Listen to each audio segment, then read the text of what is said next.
Halo, apa kabar teman-teman? Sekarang kita sampai pada seri Islamologi yang ke-15. Kita akan membahas varian manuskrip Quran. Sekarang kita sampai pada Islamologi seri yang ke-15. Kita akan bicara mengenai berbagai versi Quran dan manuskrip-manuskrip Quran yang berbeda. Terima kasih untuk semua teman-teman yang sudah mensupport pelayanan Al-Hayat Indonesia lewat Patreon. Saya Sofia Azara mengucapkan banyak terima kasih dan terus dukung pelayanan kami supaya kami bisa menghasilkan video-video yang berkualitas. Ini adalah website di mana Anda bisa membeli berbagai macam versi Arabic Quran yang berbeda-beda, yaitu di easyquranstore.com Beirut, Lebanon. Ada sekitar 13 versi Arabic Quran di situ, Wars, Kalun, Al-Duri, Susi, dan sebagainya ya. Ada Kalaf, ada Kunbul juga di situ, dan Anda bisa beli secara online. Yang kedua, Anda bisa membelinya lewat www.daralfikr.com. Di sini Anda bisa membeli lebih dari 24 versi Arabic Quran yang berbeda-beda. Anda tinggal klik online di situ dan tinggal beli Qurannya. Pada video kita yang sebelumnya kita sudah belajar sejarahnya bagaimana Quran ini distandarisasi atau dikanonisasi sampai jadi versi Hafs yang sekarang ini dipegang oleh mayoritas muslim di seluruh dunia. Kairo 24 ya. Nah, saya hanya akan mengulang sedikit saja. Ini adalah 7 qiraat atau 7 bacaan yang distandarisasi oleh Ibn Mujahid, kemudian ditambahkan 3 oleh Al-Jazari, dari sekitar 50 lebih versi bacaan yang beredar saat itu yang berbeda-beda. Kemudian yang membacanya di luar 7 bacaan yang ditetapkan oleh Ibn Mujahid pada waktu itu dipersekusi dan kemudian dimasukkan penjara. Jadi ini adalah sangat-sangat penting bagi muslim ya. 7 bacaan itu yang kiri Anda lihat ini karinya, yang kanan adalah perawinya. Antara lain ada Nafi Al-Madani, kemudian perawinya adalah Kalun dan Wars. Quran versi Kalun dan Wars ini dipakai di Libya, Tunisia, sebagian Andalus dan Qatar, kemudian Algeria, Maroko, Afrika Barat, Sudan, dan sebagian Libya. Ibn Kathir Al-Maki, perawinya adalah Al-Basi dan Kunbul, dipakai di Persia, Mekah, dan daerah sekitarnya. Kemudian Abu Amr Ibn Al-Ala, perawinya adalah Al-Duri dan Al-Susi, dipakai di sebagian Sudan dan Afrika Barat. Kemudian Ibn Amir Ad-Dimashqi, ini perawinya adalah Hisham dan Ibn Dakwan, dipakai di sebagian besar Yemen. Sekarang kita lihat Quran versi lainnya. Ashim ibn Abi al-Najud, perawinya adalah Syubah dan Hafs. Dan Quran versi bacaan Imam Hafs inilah yang dipakai hampir 90-95% muslim di seluruh dunia. Kemudian Hamzah Az-Zayyat, ini perawinya adalah Kalaf dan Kalat, dipakai oleh Quraisy. Kemudian Al-Kisai, perawinya adalah Al-Laid dan Al-Duri. Ini adalah 7 versi bacaan yang dikanonisasi oleh Ibn Mujahid. Oke, 3 bacaan lagi ditambahkan oleh Al-Jazari, yaitu Abu Ja'far dengan perawinya Isa ibn Wardan dan Ibn Jumas, kemudian Yakub Al-Yamani dengan perawinya Ruwais dan Rawi, kemudian Kalaf dengan perawinya Ishaq dan Idris. Yang dimaksud di atas adalah bahwa Al-Quran telah sampai kepada kita versi yang diturunkan. Jika Anda membaca atau melafalkan Al-Quran sesuai dengan salah satu dari yang ini, maka masing-masing itu memiliki rantai perawi atau isnad sendiri seperti sebuah hadits. Ada lebih banyak versi lainnya daripada yang tercantum di atas, tetapi mereka tidak dianggap otentik karena rantai narasinya dianggap lemah. Ini Anda bisa baca dalam Abu Ammar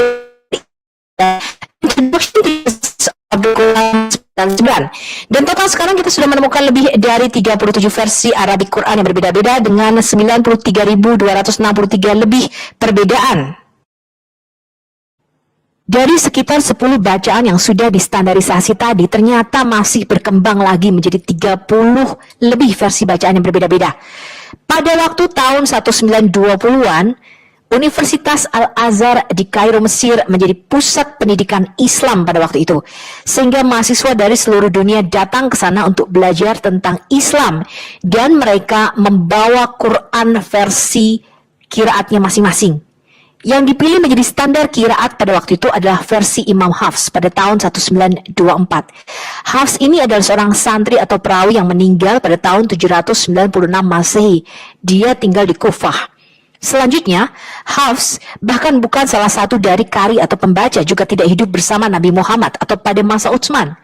Kemudian Muhammad Al-Husaini Al-Haddad, seorang guru Mesir di Universitas di Kairo Al-Azhar, diminta oleh Biro Pendidikan di sana untuk memilih salah satu dari qiraat yang berotoritas atau berwibawa pada waktu itu. Dan dia memilih yang paling populer bacaannya, yaitu versi Imam Hafs. Apakah kredensialnya atau otoritasnya, kita tidak mengetahuinya. Dan sepertinya tidak ada yang tahu mengapa dia memilih versi Hafs. Ini terjadi pada tahun 1924. Kemudian Quran versi Hafs ini dicetak dan diterbitkan secara massal untuk seluruh Mesir pada tanggal 10 Juli 1924 dan direvisi pada tahun 1936 yang dikenal dengan Quran edisi Raja Faruk. Kemudian Quran 1924 ini diedarkan di seluruh dunia dengan dukungan Arab Saudi pada tahun 1985 yang dikenal sebagai edisi Royal Cairo 1924 atau edisi Raja Fuad. Quran versi lainnya yang berbeda pada waktu itu ditenggelamkan di Sungai Nil. Anda bisa baca di dalam bukunya Profesor Gabriel Said Reynolds, The Quran in its Historical Context, halaman 3. Salah satu kolega daripada Profesor Gabriel Said Reynolds adalah orang Indonesia, dan saya bangga dengan orang-orang Indonesia yang bersekolah di luar negeri karena mereka pasti lebih cerdas, IQ-nya gorila. Jadi kalau Anda mau mendengarkan YouTuber apologis, jangan YouTuber kelas kacangan, teman-teman, ya. Kalau Anda mau mengambil rujukan, pakai rujukan orang-orang yang sudah menerbitkan bukunya, menerbitkan papernya, dan itu yang akan kita bahas. Jangan lulusan-lulusan yang nggak jelas, ya. Apalagi yang tidak pernah belajar teologi, ya. Ini adalah Profesor Munim Siri. Dia adalah asisten profesor teologi di University of Notre Dame. Dia mendapatkan gelar PhD dari Universitas Chicago Divinity School tahun 2012. Profesor Munim Siri menyelesaikan studi sarjana dan pasca sarjana di International Islamic University di Islamabad, Pakistan, dan gelar master dari University of California, Los Angeles, UCLA. Minat akademisnya meliputi studi Al-Quran, hubungan antar agama, teologi politik, pemikiran Islam modern, agama dan budaya Asia Tenggara. Bersama dengan Profesor Gabriel Said Reynolds, dia adalah editor jurnal Islam dan Christian Muslim Relations. Dia menulis buku antara lain The Concept of Islam as Religion and State Was a Late Construction, It Ended in Value in Early Islam, Budi Kritik, The Literary Center and the Reading Group Singapore tahun 2018. Dia juga menulis Other Religions in Andrew Rippin Edition, The Blackwell Companion to the Quran, Second Edition tahun 2017. Kemudian dia menulis What Makes Modern Tafsir Modern, A Closer Look at Hamka's Tafsir Al-Azhar in Andrew Rippin Edition, The Quran in the Malay-Indonesian World, Interpretation, Routledge tahun 2016, Reinterpreting the Quranic Criticism of Other Religions in Anglican World, and Michael Sells Edition, Quranic Studies Today, Routledge tahun 2016. How is the one God expressed so differently? Syndicate Theology, November tahun 2016. Dan The Quran and its Polemical Context Between and Literary Approaches, Al-Bayan Journal of Quran and Hadith Studies tahun 2015. Dan Anda bisa juga membeli bukunya di dalam bahasa Indonesia. Mari kita diskusikan tentang apa namanya sejarah teks Al-Quran. Lagi-lagi ya, kita cenderung menganggap sejarah teks Al-Quran itu sebagai sesuatu yang unik, sesuatu yang apa namanya berbeda dibandingkan kitab suci agama-agama lain. Karena semua kitab suci agama lain itu formasi dan kanonisasinya menjadi seperti yang kita lihat sekarang itu terjadi dalam waktu yang panjang. Ya, kitab Taurat yang kita sebut sebagai the Hebrew Bible, kitab Ibrani itu membutuhkan ribuan tahun dari sejak Nabi Musa. Kitab New Testament atau keseluruhan the Bible, Alkitab. Jadi pada tahun 200 sekian Alexandria itu masih atau orang pertama yang mengusulkan daftar isinya yang kita sebut sebagai Alkitab sekarang. Artinya proses membutuhkan lebih dari 200 tahun. Demikian juga kitab agama lain. Vedas menjadi kitab seperti yang kita lihat sekarang itu baru terjadi abad ke-18. Ketika Vedas, ya kitabnya orang Hindu itu dikumpulkan oleh seorang yang dikenal sebagai the fathers of religious studies. Itu menarik sekali. Justru yang mengumpulkan kitabnya orang Hindu itu orang Barat, itu penjajah. Yang sekarang kita kenal sebagai kitabnya orang Hindu. Jadi semua kitab suci, ya, proses kanonisasinya menjadi kanon kitab standar itu terjadi membutuhkan ratusan dan ribuan tahun. Nah, apakah Al-Quran itu suatu pengecualian? Seberapa yakin kita bahwa Al-Quran teksnya sudah fix seperti yang kita lihat sekarang itu pada periode Abu Bakar dan Utsman bin Affan. Kita sangat meyakini memang bahwa kitab Al-Quran yang sampai kepada kita sekarang itu diproduksi pada periode Utsman bin Affan. Ya, itu keyakinan kita. Ya, kalau Anda lihat Quran yang ada di depan kita ini, kita yakini ini adalah kitab yang sama yang diproduksi pada periode Utsman bin Affan. Ya. Jangan salah, kitab yang ada, Al-Quran yang ada di depan kita, itu diproduksi tahun 1924 di Kairo. Ya, belakangan sekali. Jadi kitab Quran standar yang ada di mana-mana, termasuk yang di depan kita sekarang, itu adalah produk dari komite yang dibuat oleh Menteri Dalam Negeri di Mesir dan terbit pertama kali tahun 1904. Dan kenapa kemudian lahir menjadi kitab standar? Karena waktu itu, seperti halnya sekarang, Mesir itu menjadi kiblat orang-orang yang ingin mencari ilmu dari berbagai negara. Nah, para mahasiswa yang datang ke Mesir itu umumnya membawa Qur'annya sendiri-sendiri. Ada yang membawa dari Yaman, ada yang membawa dari Turki, dari Jakarta, dari Indonesia, dan dalam banyak edisi ada perbedaan-perbedaan. Ya, kan terutama di Yaman, di Maroko, mereka membaca Quran dengan cara berbeda dengan kita. Itu harus kita tahu.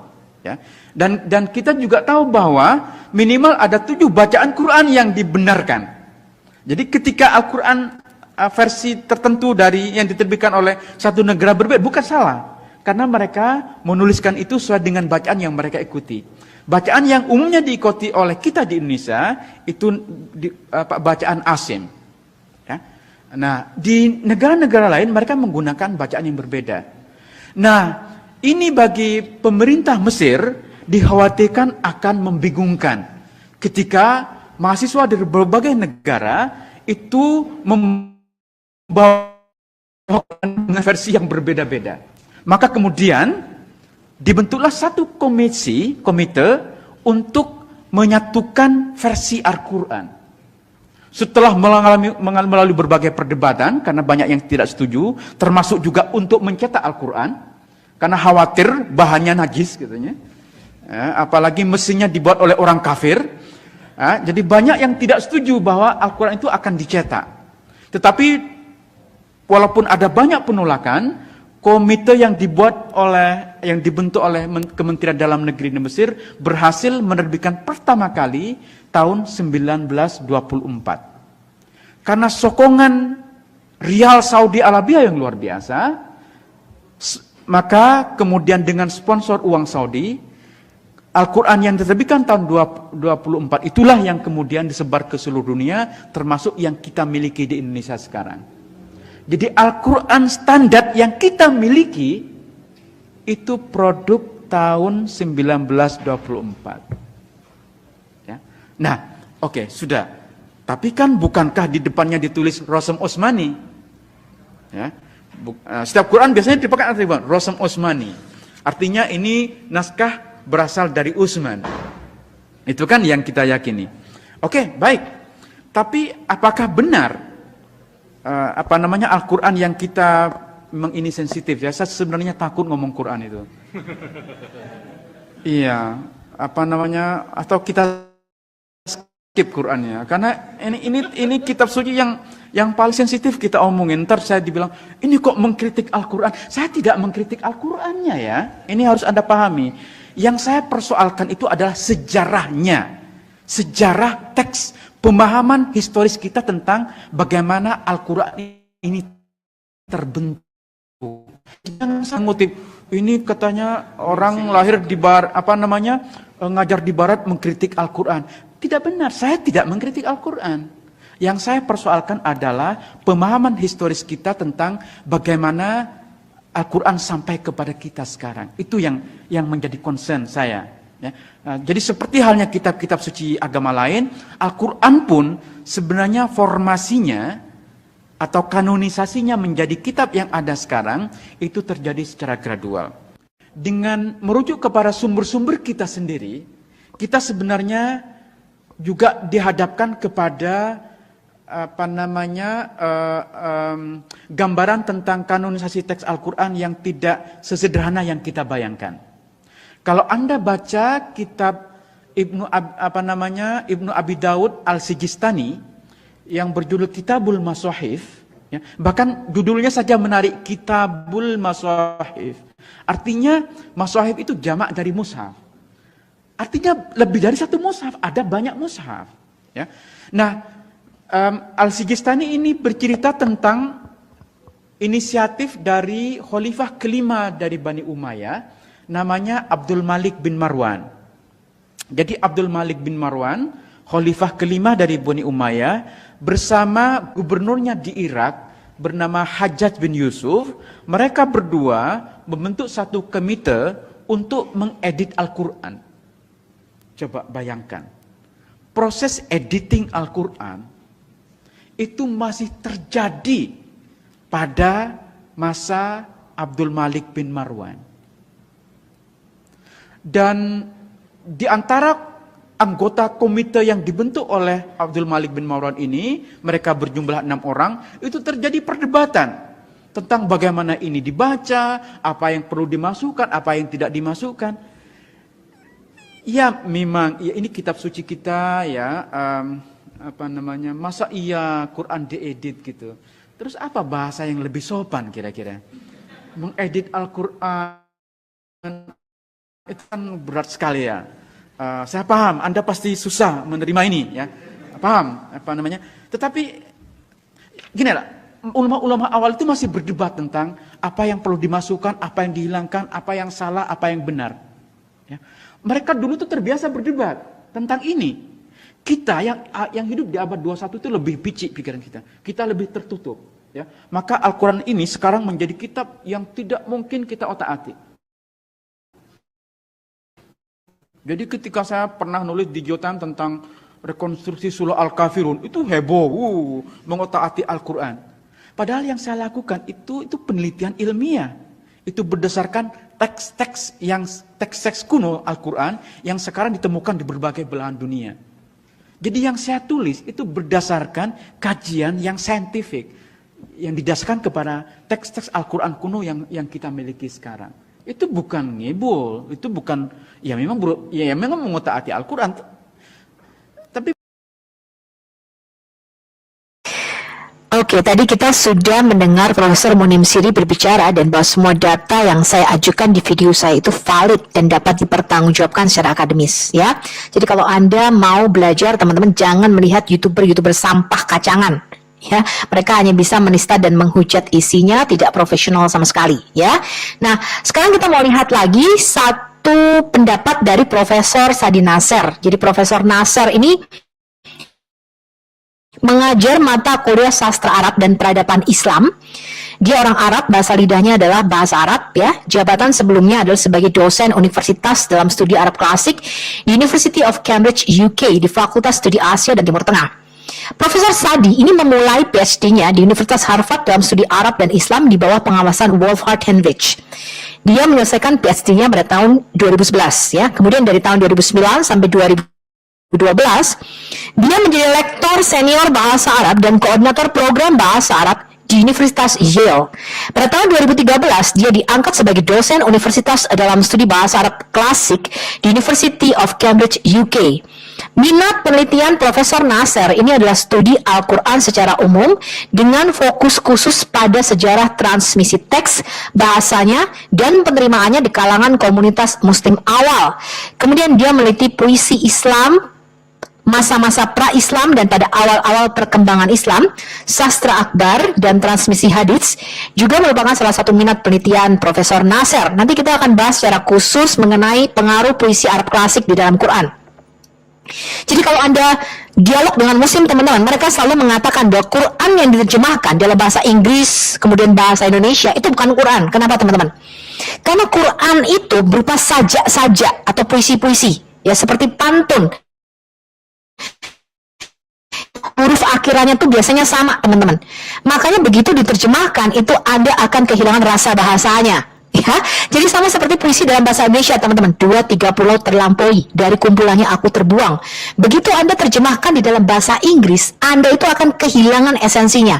Anda harus mengerti budaya dan bahasanya untuk Anda mengerti apa yang dimaksud dengan penulisnya.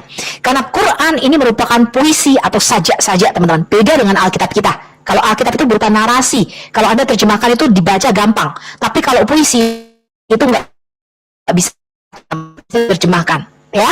Nah, ketika saya membaca sirah-sirah Nabawiyah, teman-teman, saya begitu terkejut. Ternyata puisi Arab klasik itu sangat mirip dan banyak kata-katanya itu masuk di dalam ayat-ayat Al-Quran. Nah, nanti kita lihat penelitian Profesor Sadi Nasir mengenai pengaruh puisi Arab klasik di dalam Quran. Publikasinya itu meliputi The Transmission of the Variant Readings of the Quran, The Problem of Tawatur and the Emergence of Sabadah, Leiden Brill, tahun 2012. We notice that at different times in history, we do have certain readings in the Quran that they were excluded from, what we call now the canon. So we call basically the first stage, what everyone is familiar with, the Uthmanic Codex. And this is the first canonization process where the readings or the codices of the companions of Muhammad, they were excluded based on the Codex of Uthman. So even though Uthman's attempt to limit the variants of the Quran to one codex, variant readings kept multiplying. And this is evident from the early works of grammar and exegesis that we have, that you have uncontrollable amount of variants that Muslims were using and circulating among themselves. So the second canonization is what Ibn Mujahid did out of a corpus of, I don't want to say unlimited, but many readings that existed back then, probably as many as 50, as sources tell us. He chose 7 readings. And also in Ibn Mujahid's system, when he chose the 7 readings, each reading was not unique. So you can see also there are differences within one reading. So we find many readings in Ibn Mujahid that people stopped reciting today, and even stopped reciting 300 years, after him. He also disagrees, I think 7 or 8 times with the canonical readings themselves. He also has a lot of, I think I counted 64 transmission errors in his book, where he said that this transmission is wrong, this is wrong, it should be this way, it should be that way. But around 150 years later on, in Muslim Spain back then, so we have Abu Amr al-Dani and al-Shatibi, both of them, they were scholars of Qira'at, and they were mainly responsible for limiting those different variations or different students and limiting them into 2 only. So people dislike the fact that you are limiting them to a canon. Why are you limiting us to 2 per one, i.e. 14 transmissions. And we have more readings, we have more variations. 3 later, the 9th century Hijri, Islamic calendar, so that would be around the 1400s. He came and added 3 more readings to those 7 by Ibn Mujahid. So that's the 4th period where really the system of 10 readings, or 10 canonical readings, what we call them. And then what I call the 5th canonization, it's the 1923-1924 Cairo edition of the Quran, based on Hafs and Asim. Most Muslims became familiar with that variety, namely due to the publication, of that codex or that, Mus'haf in Cairo. Even though we have, of course, other editions from other readers, but most people are familiar still, even until today, familiar with that variety. How do we understand this concept of tawatur vis-a-vis qira'at or variant readings when many accounts from the classical sources do not agree with this concept of tawatur? In the early period, Muslims did not talk of tawatur, and it's very evident that the variant readings were local. So people in Damascus were transmitting things different, from people of Kufa or people from Mecca and Medina, and the reading or the variant reading was a local thing rather than a widely transmitted system that every single Muslim or even every single scholar knew of. If you don't have variant reading, you read the Quran. It's as simple as this. It's just you need the vowels and you need diacritics in order to read it. There's you can't read the Quran using your own opinion, and that's in the Islamic tradition you have to rely on how your master taught it and how his master taught it. So you can't just do textual criticism. You can, of course, but you may not within the tradition. So there's a difference between someone who is, who has a manuscript and say, okay, I'm going to do textual criticism. I'm going to read the Quran on my own. And some scholars did that, back in the days. But of course, they were reprimanded. So this is a little bit problematic from the sense of documentation. We don't have enough documentation from the early period. And we don't know how much writing and orality were intertwined back then. And I'm talking here 8th century, okay? There was a time when the Quran was codified during the time of Uthman, when orality lost to written transmission. And what I mean by that is that Muslim scholars all agreed that regardless of your memory, regardless of how you memorize the Quran, you cannot deviate from the Uthmanic Codex. So even though certain readers, they were sure of how they memorized the Quran through other channels, and they were saying that I have a good chain of transmission. I studied with X and Y and Z people. Muslim scholars post-Uthmanic period, they didn't care. As long as you are deviating from the text, we are not going to accept your reading. So when someone tells you, well, the Quran was orally transmitted regardless of the Uthmanic consonantal text, that's not accurate. There's no such thing as only oral transmission. You have to oral transmission based on the text. So there are even transmissions on behalf of the canonical readers, which were also classified as shawaz, as irregular, not accepted. There are also readings attributed to the Prophet himself. We have a category in Qira'at, it's called the readings of the Prophet, okay? And there are, 3 or 4 books even written on that in Arabic. Even though we do have accounts that go back to the Prophet saying that he read this word as such, this word was also categorized as irregular or shawaz. It's just like they didn't care. As long as the readings deviate from the Uthmanic Codex, we will consider them to be irregular or shawaz. Even though we know that the Prophet might have read as such, and we also know that the other companions might have read as such. However, the Codex of Uthman abrogated all other codices, abrogated all other readings, and we are going to stick with that. We also have, information from Iraq, from Kufa, that people kept reading according to the codices, let's say, of Ibn Mas'ud, even 150 years after Uthman. So it's uncontrollable in a sense. People were still reading according to the Codex of Ibn Mas'ud, which is different from the Codex of Uthman. In Ibn Mas'ud is very interesting because we as also many people pointed out, we have so many accounts about his rejection and his opposition, right, to the committee that Uthman formed.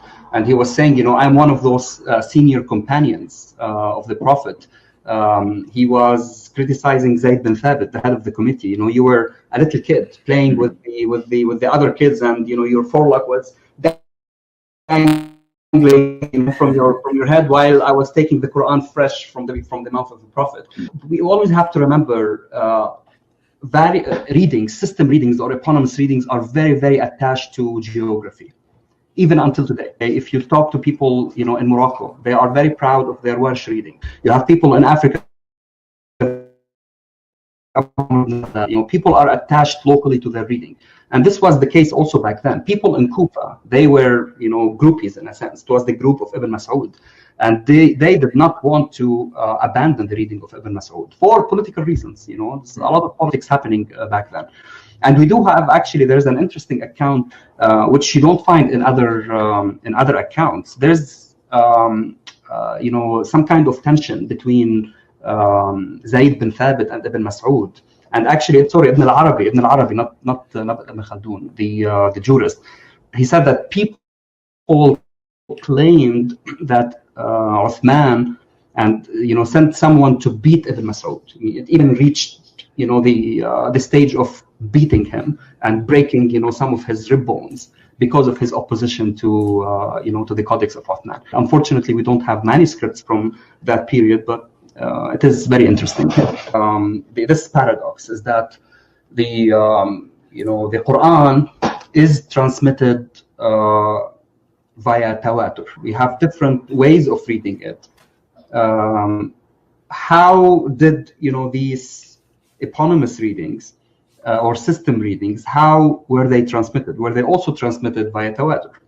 And the answer is also problematic, because it seems that in the early period they were not thinking, this concept of tawatur was not applicable to qira'at. Okay, it was basically a local thing. This is the reading of the community, let's say, of Kufa or the community of Medina.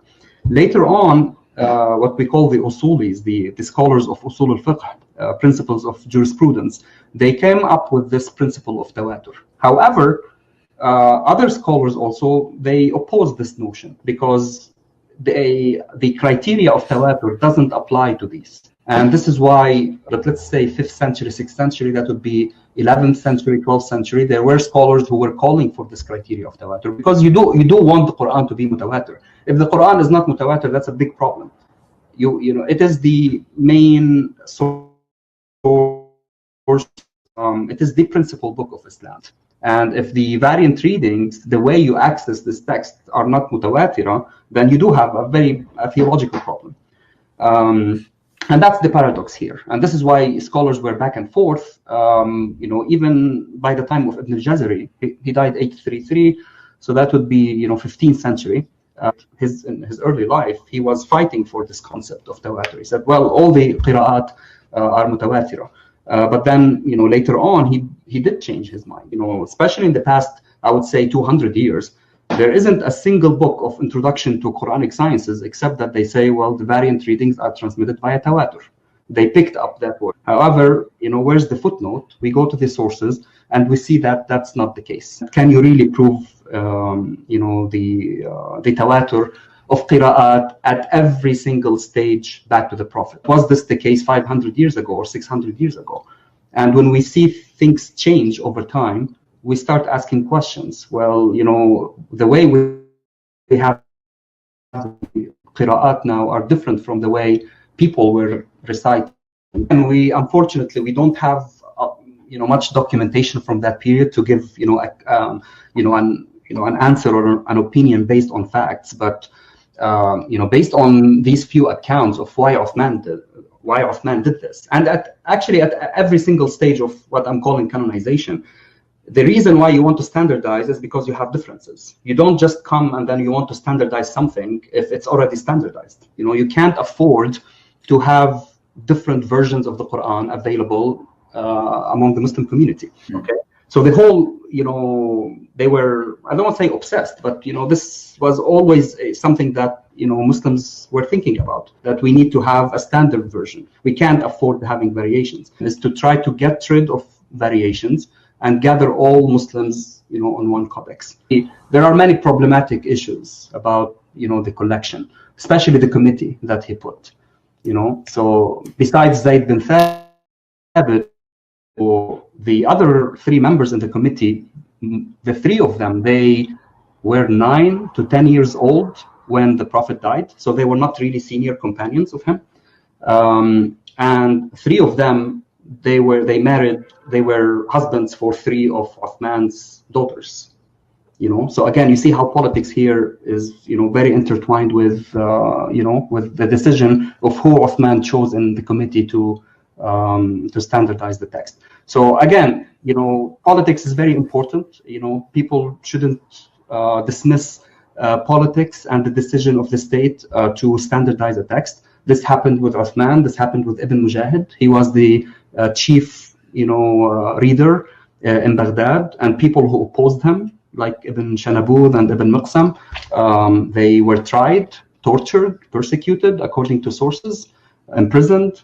But we always look at how state enforced this kind of standardization. The Arabic script was not developed. It was derived from Nabatean, as Semitic philologists researched and determined. We didn't have vowels, we didn't have diacritics. Yes, there are certain ambiguous passages in the Quran that you do need vowels and diacritics, and this is why readers disagreed. The disagreement are on those, in these cases, where you don't know if you should use passive or active, you don't know who the subject is, you don't know how to conjugate, the verb, the prefix, and we even have manuscripts in Arabic, even 600-700 years after dots and diacritics were developed, where you don't have diacritics. So diacritics and vowels are not the main reason. They are one of the reasons. There are very, very obvious cases where, because you don't have diacritics and vowels, there were variant readings. It's very obvious. It has nothing to do with dialects, has nothing to do with plurality, it has nothing to do with different modes. It has to do with the script, right? And also Muslim scholars are divided. So a group would say that Al-Hajjaj did introduce reformation of the script, and other scholars say no, he didn't, right? And I do believe, I'm inclined to say that actually he did include, certain, reformation in the text. Okay, so usually, of course, we have contradictory accounts in Islamic tradition. Everything, there isn't a single thing that we don't have contradictory traditions about. Mm-hmm. The point is, even if it wasn't Al-Hajjaj, let's say it wasn't him, this person specifically, we do know that there were certain reformations in have the language of pre-Islamic poetry and the language of the Quran. They're very similar, okay, in terms of syntax, vocabulary, etc. And even if someone like At-Tabari, who's an exegete, he's always quoting grammarians. So grammarians are authority number 1 when it comes to variant readings. The Muslim scholars later on clashed with grammarians, because grammarians would be criticizing some variant readings. I would say, well, this reading is not grammatical. This reading is not good. And later, Muslim scholars who wanted to say, well, all the readings were correct. God doesn't speak bad Arabic. And this is why someone like At-Tabari or Zamakhshari,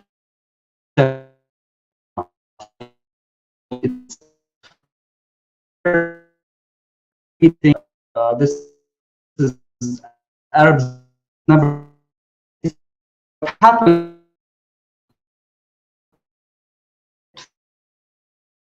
And he said, I'm going to limit myself to transmitters per reader, so that it would be easier for people to memorize these successful, and it started to be taught at different schools. And what made it more popular is that 100 years after Dani, Ash-Shatibi came, and then he versified this many.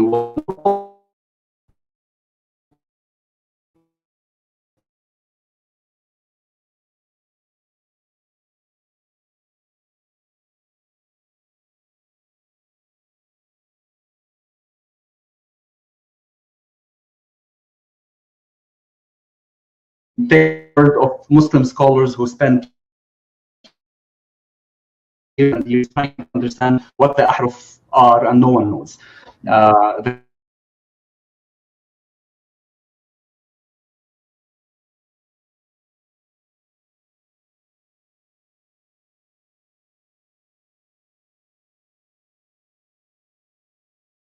So the 14, has been around for the past 200, 300 years. People were, trying to add 4 readings. So that's why going back to early sources and reading, these documents, it gives us, a good map of what people thought at different periods of time, and not to, certain notions that people believe in now. But they were not existent, centuries before. We notice that at different times in history, we do have certain readings in the Quran that codex for this criteria of tawatur. To add 4 readings pada umatmu dengan 3 atau bersabda pun juga begitu, teman. Certain notions that Ya, dengan cara menyebutkan perawi Al-Bukhari dan he versified, they put in poetry is but at the end of the day they're only speculation. Bukhari, dan ini dari Imam Muslim. Ya, jadi kapan penulisan sirah? But at the end of the day they're only speculations. Is there a consensus on the number Al-Bukhari dan Muslim itu bukan tulisan Masehi. Utsman mengumpulkan Quran kira-kira tahun 652 Masehi. Scholars who spent years and years and years trying to understand what the ahruf are, and no one knows. There are speculations, but at the end of the day they're only speculations. Is there a consensus on the number of readings today? You have 3 groups. You have one group that will tell you 7. They have the other group that would tell you 10, and you have a smaller group that would tell you 14. So the system of the 14, has been around for the past 200, 300 years. People were, trying to add 4 readings. So that's why going back to early sources and reading, these documents, it gives us, a good map of what people thought at different periods of time, and not to apply, certain notions that people believe in now, but they were not existent, centuries before. Oke, sekarang kita mau lihat tradisi Islam mengenai kapan penulisan sirah, hadis, tafsir, dan tarik. Kita lihat timeline-nya dulu. Kalau Muhammad itu meninggal kira-kira tahun 632 Masehi, Utsman mengumpulkan Quran kira-kira tahun 652 Masehi, dan Khalifah Abdul Al-Malik bin Marwan itu berkuasa tahun 692 Masehi. Maka biografi atau sirah yang pertama diterbitkan itu oleh Ibn Hisham kira-kira tahun 833 Masehi. Tapi dalam video saya sebelumnya kita sudah belajar ketika kita meneliti manuskrip daripada sirah Ibn Hisham, ini bukan tulisan tangan Ibn Hisham, melainkan ditulis tahun 1000 Masehi lebih, dan ditulis oleh muridnya yang mengatakan ini dari Ibn Hisham.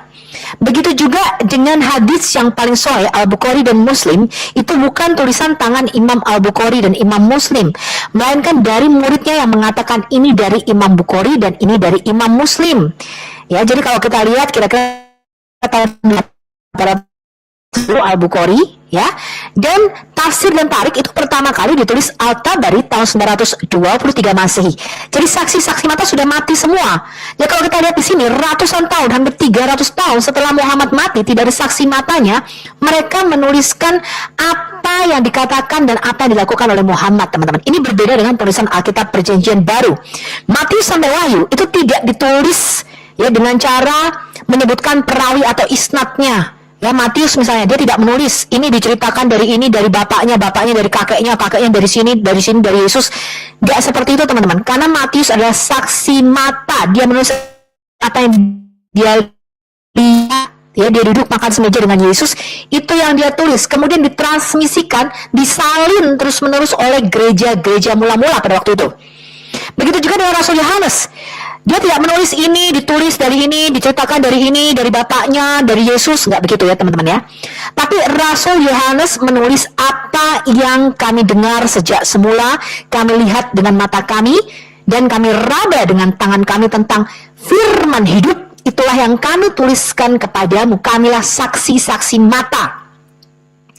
Jadi semua kitab-kitab kita dari Matius sampai Wahyu, termasuk surat-surat Rasul Paulus, itu ditulis pada zaman apostolik atau pada zaman rasul-rasul masih hidup. Jadi tidak benar tuduhan Rasul Paulus menciptakan kekristenan atau menyelewengkan ajaran para rasul, karena Petrus, Yakobus, dan Yohanes pada waktu itu membaca surat-surat Rasul Paulus dan menyetujuinya. Ya, jadi jangan mau Anda dibodohi oleh muslim-muslim, teman-teman. Ya, mereka hanya menciptakan karangan-karangan idenya mereka sendiri. Ini jelas berbeda. Jadi Alkitab kita itu ditulis pada waktu zaman para rasul masih hidup, zaman apostolik, saksi matanya ada. Ya, nah makanya teman-teman, setelah Rasul Yohanes meninggal, kira-kira tahun 90-an, maka kanon Alkitab ya itu ditutup. Jadi kitab-kitab yang ditulis setelah Rasul Yohanes meninggal itu tidak dimasukkan di dalam Alkitab Perjanjian Baru kita, karena saksi matanya sudah meninggal. Nah, ini berbeda dengan tradisi Islam kalau kita lihat di sini, teman-teman. Makanya mereka membutuhkan perawi. Di mana ya, perawi ini baru ada sekitar abad 11 sampai 12. Jadi muslim-muslim awal itu nggak ada, teman-teman. Jadi kalau kita lihat ya, Sirah Ibn Hisham yang ditulis oleh muridnya ini tahun 1000 ke atas. Ya, ini bersesuaian dengan teori mengenai harus ada isnad atau rantai perawinya. Al-Bukhari dan Muslim juga begitu, teman-teman. Ya, ditulis bukan langsung oleh Al-Bukhari dan Muslim, tapi oleh murid-muridnya. Nah, kalau kita lihat ini, teman-teman, rantai periwayat ini baru ada kira-kira abad 11 sampai 12. Yang mereka merujuk, oh ini dinarasikan dari ini, dari ini, dari ini, dari ini. Jadi sangat-sangat terlambat, teman-teman. Ya, nah ini sejarah Islam, dan ini adalah sejarah Islam secara akademis yang dapat dipertanggungjawabkan. Anda harus tahu ini, teman-teman. Ini adalah timeline dari kematian Muhammad sampai pada 10 bacaan atau qiraat yang resmi atau official, di mana 7 ditetapkan oleh Ibn Mujahid dan 3 ditambahkan oleh Al-Jazari di tahun 1429 Masehi. Jaraknya ratusan tahun dari setelah kematian Muhammad. Kalau kita lihat Asim bin Abi Al-Najud, kemudian ini diteruskan perawinya oleh Hafs yang sekarang dipakai oleh muslim seluruh dunia. Pasti terjadi perbedaan-perbedaan bacaan karena perubahan bahasa, kosakata selama ratusan tahun. Anda lihat di situ timelinenya terpaut lebih daripada 100 tahun.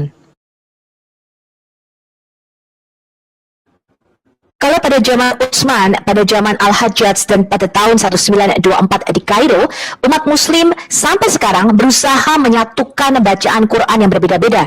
Dan mereka menyangkal ada banyak versi Quran Arabik yang berbeda-beda.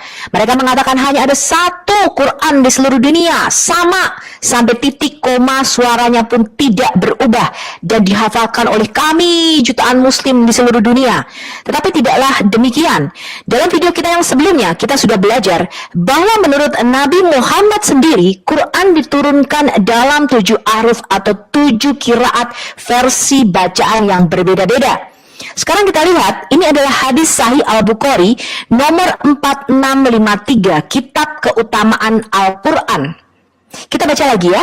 Telah menceritakan kepada kami, Abu Yaman telah mengabarkan kepada kami Syuaib dari Az-Zuri.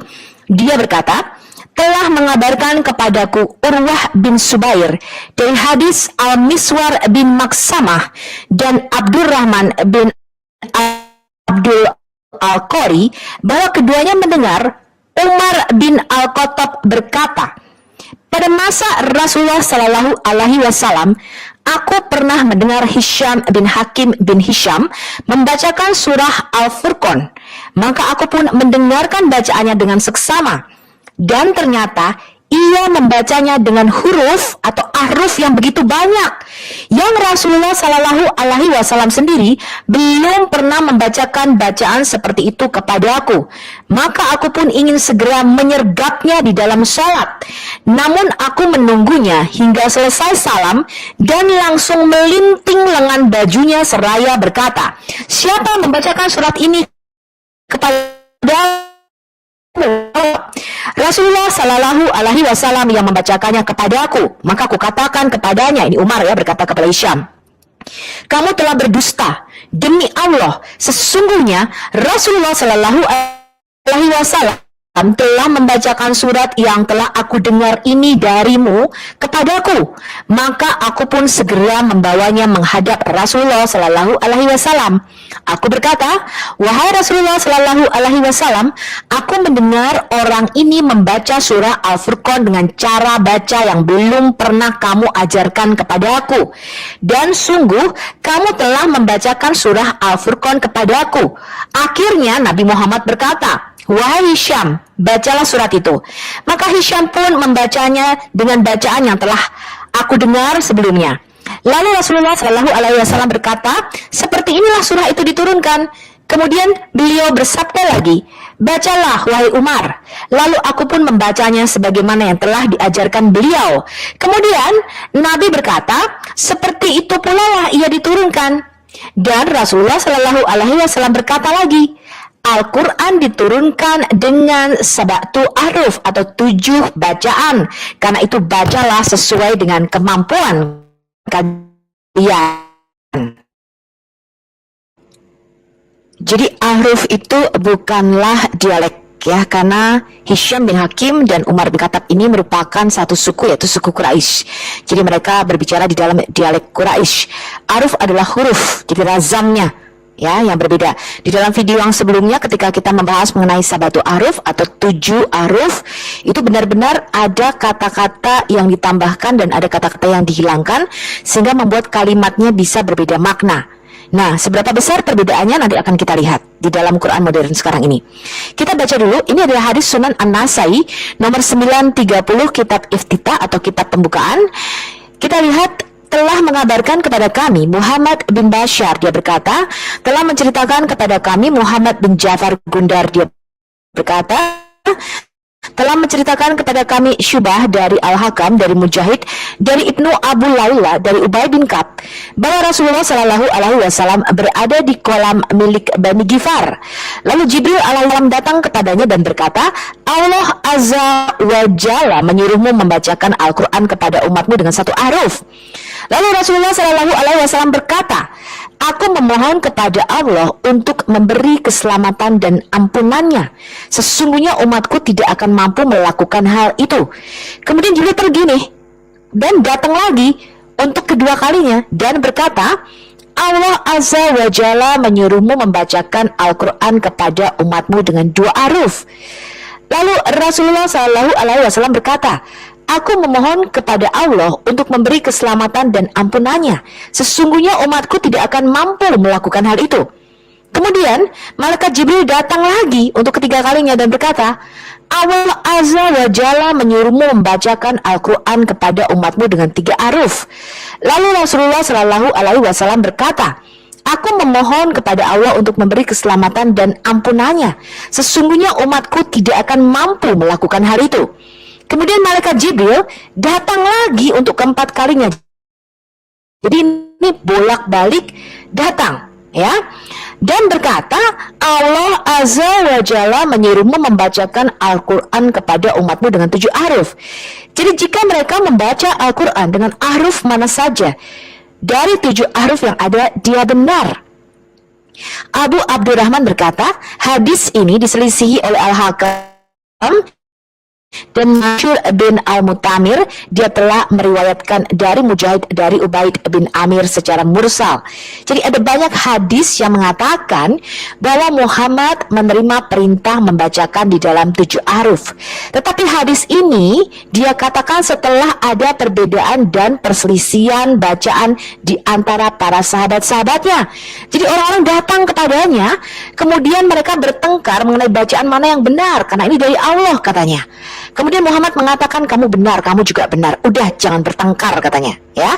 Bangsa sebelum kamu itu terpecah belah karena mereka bertengkar mengenai perbedaan bacaan ini. Ya, tapi sebenarnya kalau kita lihat di dalam kasus Alkitab, teman-teman, walaupun ada variasi di dalam Alkitab, tidak membuat kita berselisih. Karena kita tahu bahwa bukan titik komanya yang kita pahami.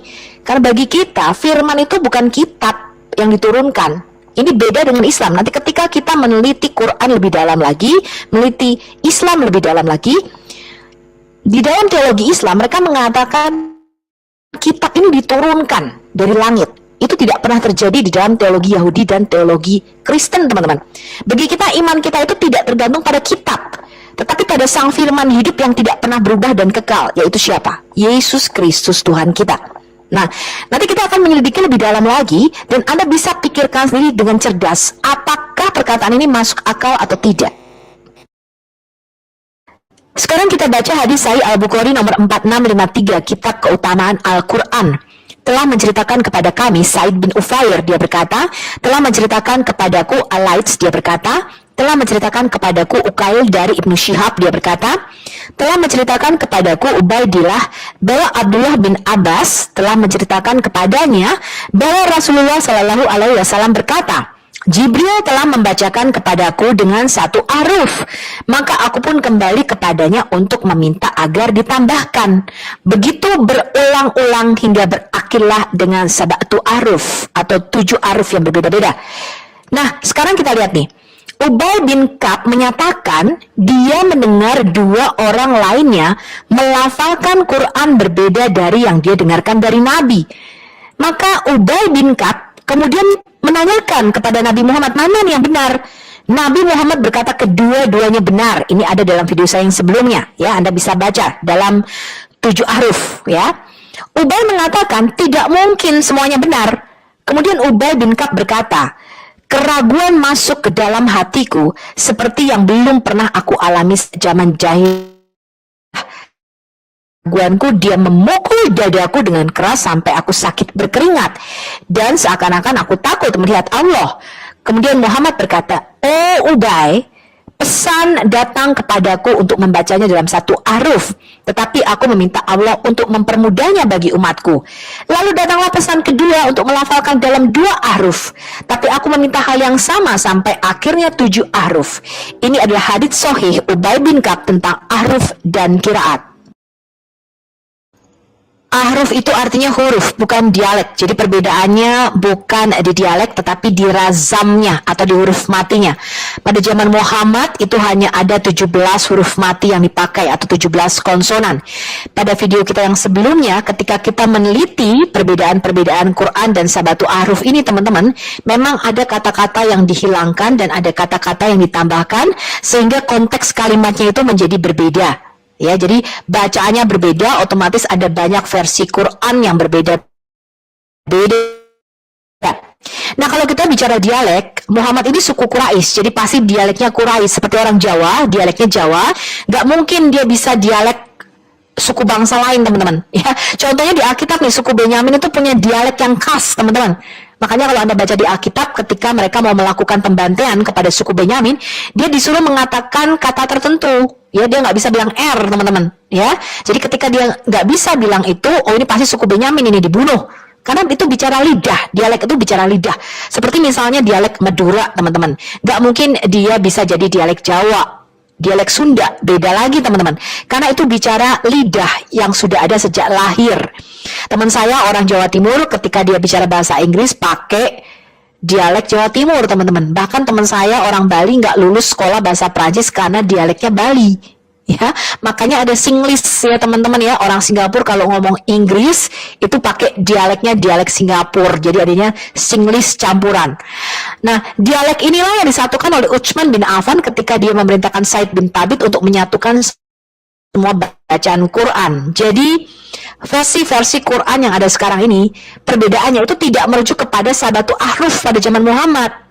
Ya, karena sudah dibakar oleh Utsman, disatukan di dalam bahasa suku Quraisy pada waktu itu. Nah, pertanyaan kita ke Muslim, ketika Muslim percaya bahwa kitab itu diturunkan dari langit, Ya, mereka percaya kitab Taurat diberikan kepada Musa, kemudian kitab Injil diturunkan kepada Isa pada waktu Isa masih bayi, kemudian dikasih kitab Injil. Kenapa kitab-kitab ini tidak diturunkan di dalam 7 bacaan, teman-teman? Ya, apakah semuanya diturunkan di dalam 7 bacaan? Muslim mengklaim ada sekitar 124.000 nabi dan rasul dan 304 kitab-kitab yang diturunkan dalam bentuk suhuf. Jadi ada yang dikasih 10 lembar, ya, ada yang dikasih cuma 5 lembar, ada yang dikasih 6 lembar. Gitu teman-teman. Ya. Nah, pertanyaan kita, dalam ahruf manakah Quran di Lauh Mahfuz ini ditulis? Apakah di Lauh Mahfuz ini di tablet kekal di surga? Quran sudah ditulis dalam 7 versi yang berbeda, karena arti Quran artinya bacaan. Jadi kalau ada 7 bacaan yang berbeda-beda, artinya ada 7 Quran. Apakah Quran yang diturunkan di malam Lailatul Qadar dari langit ke-7 ke langit pertama di Baitul Izzah ini ada 7 versi. Tafsir dan Quran menyatakan pada malam nuzul Quran diturunkan sekaligus 1 kitab, bukan banyak kitab atau kutub. Ya, dan kemudian dicicil selama 23 tahun ditartil 22 tahun, 2 bulan 2 hari katanya. 7 ahruf ini diturunkan di mana? Yang kedua, kalau Quran ditulis dalam 7 versi berbeda di surga, mengapa Jibril tidak tahu dan harus bolak-balik naik turun untuk memberikan bacaan kepada Muhammad? Yang ketiga, ketika Muhammad memohon belas kasihan ke Jibril bahwa umatnya tidak sanggup menghafal dalam 1 ahruf, maka Jibril bolak-balik naik turun membacakan Quran. Apakah setiap kali turun ayat, Muslim mengklaim setiap kali Quran itu turunnya cuma 5-10 ayat maksimal? Jibril ini harus bolak-balik 7 kali mengambil bacaan Quran dari tablet di surga. Yang keempat, mengapa setelah ada pertengkaran dan perbedaan bacaan Quran di antara para sahabat Muhammad, baru Muhammad memberitahu bahwa Quran itu ada 7 versi dan bukannya sebelum ada pertengkaran. Ya, jadi ketika Ubay bin Ka'ab, Umar bin Khattab, ya, kemudian Abdullah, ya, semuanya tuh berantem karena loh, ini bacaan mana nih yang benar kok jadi beda-beda? Bukan beda dialek ya, bukan beda dialek loh teman-teman. Tapi benar-benar kata-katanya tuh beda. Ya. Nah, ketika terjadi perbedaan ini, mereka datang ke Muhammad, kemudian Muhammad bilang, "Udah kamu benar, kamu juga benar, jangan berantem." Ya, bangsa-bangsa sebelum kamu bertengkar dan mereka terpecah-pecah karena perbedaan ini. Ya. Jadi Muhammad mengatakan, "Sudah, Jibril menurunkan dalam 7 bacaan, semua benar bacaannya," katanya. Ya. Nah, kelima, mengapa Utsman menyatukan bacaan hanya 1 versi atau dialek Quraisy saja jika Allah dan Jibril dan juga Muhammad ada di Quran ini yang berbeda-beda. Nah, sekarang lebih dari 7 versi bacaan Quran. Kita tahu ada sekitar 37 Arabic Quran. Mana yang benar? Ya, pastinya nggak ada yang kembali kepada zaman Muhammad karena sudah dibakar oleh Utsman, disatukan menurut Razam Utsmani. Jadi kalau ada di Quran versi apapun itu selalu tulisannya Razam Utsmani. Jadi variasi bacaan itu perbedaannya keluar dari Razam Utsmani, bukan dari Sabatul Ahruf pada zaman Muhammad. Ya, bukankah iman Muslim itu pada tepatnya dan sempurnanya hafalan Quran? Tidak penting tahu artinya, yang penting tepat, indah, sempurna bacaannya. Jika kita berasumsi bahwa hadis tentang 7 ahruf itu sahih, maka kita dapat menyimpulkan bahwa mungkin saja sebuah qiraat atau pembacaan ahruf diteruskan secara utuh. Dan hal ini dapat ditelusuri kembali melalui sebuah isnad kepada Muhammad. Namun 10 qiraat Al-Quran Utsman yang diterima itu tidak sama dengan qiraat ahruf seorang individu. Seperti yang kita lihat sebelumnya, Utsman menghancurkan sebagian besar perbedaan antara ahruf dan hanya bacaan atau qiraat yang sesuai dengan teks dasarnya saja yang dia pertahankan. Artinya 10 qiraat yang diterima berdasarkan Al-Quran Utsman itu adalah campuran qiraat atau bacaan dari berbagai ahruf dan bukan keseluruhan qiraat yang berkesinambungan kembali kepada Muhammad. Satu-satunya bacaan berkesinambungan yang ada kembali ke pembentukan teks Utsmaniyah. Oleh karena itu, isnad untuk 10 pembaca yang diterima yang mengklaim kembali kepada Muhammad secara keseluruhan adalah salah. Jadi 10 qiraat atau 10 bacaan yang berbeda-beda yang ada sekarang pada Quran modern saat ini tidak bisa mengklaim kembali kepada Muhammad, yaitu 7 ahruf. Kenapa? Karena Utsman sudah menghancurkan ahruf lainnya, cara bacaan lainnya. Ya, hanya cara bacaan versi Utsman saja yang diperbolehkan. Sehingga perbedaan atau variasi Quran sekarang ini bukanlah variasi Quran zaman Muhammad, ya, yang diturunkan oleh Jibril kepada Muhammad, melainkan variasi bacaan dari teks Utsmaniyah. Al-Quran ini terkenal karena dihafal. Beberapa muslim telah mengatakan kepada kita bahwa tidak masalah jika ada perbedaan antara Al-Quran yang tertulis dengan Al-Quran pertama secara lisan. Ya, karena Al-Quran katanya pertama secara lisan, dihafalkan, kemudian baru tertulis. Namun ini adalah pendapat yang keliru karena dua alasan. Pertama, Al-Quran mengatakan bahwa Al-Quran itu tertulis. Ini Quran surah Abasa, surah 80, ayat 11 sampai 15, seperti yang dihafal. Jadi ditulis. Ya, dikatakan bahkan di dalam kurung malaikat. Jadi malaikat ini yang menulis Quran. Jadi siapa yang menulis Quran? Allah apa para malaikat nih? Ya. Oleh karena itu, apa yang tertulis itu penting. Kedua, Al-Quran mengklaim Al-Quran itu tertulis dimaksudkan untuk menjadi catatan yang tepat dari bacaan lisan 10 qiraat yang terkenal. Artinya, versi tertulis ini mengklaim sebagai versi lisan yang dihafal. Dengan demikian, perbedaan antara versi tertulis adalah perbedaan antara versi lisan yang dihafal. Klaim para pemimpin akademik Islam adalah bahwa ada satu Al-Quran yang dibacakan menurut 10 qiraat yang diterima berbeda-beda. Tapi apakah ini masuk akal? Tidak, karena kata berarti bacaan. Tetapi masing-masing dari 10 qiraat yang berbeda itu adalah bacaan yang unik. Artinya ada 10 bacaan yang berbeda-beda. Oleh karena itu tidak mungkin hanya ada satu Quran ketika ada 10 qiraah. Artinya memang ada 10 Quran yang berbeda-beda. Sekarang kita mau lihat beberapa varian manuskrip di dalam Quran. Dalam video kita yang sebelumnya, ketika kita belajar mengenai Alkitab, manuskrip-manuskripnya, kita melihat ada sekitar 24.300 manuskrip perjanjian baru, digabung dengan perjanjian lama total di atas 66.000, dan manuskrip Alkitab merupakan nomor 1 di dunia. Dari sisi yang pertama jumlah terbanyak, ya, jadi total manuskripnya terbanyak.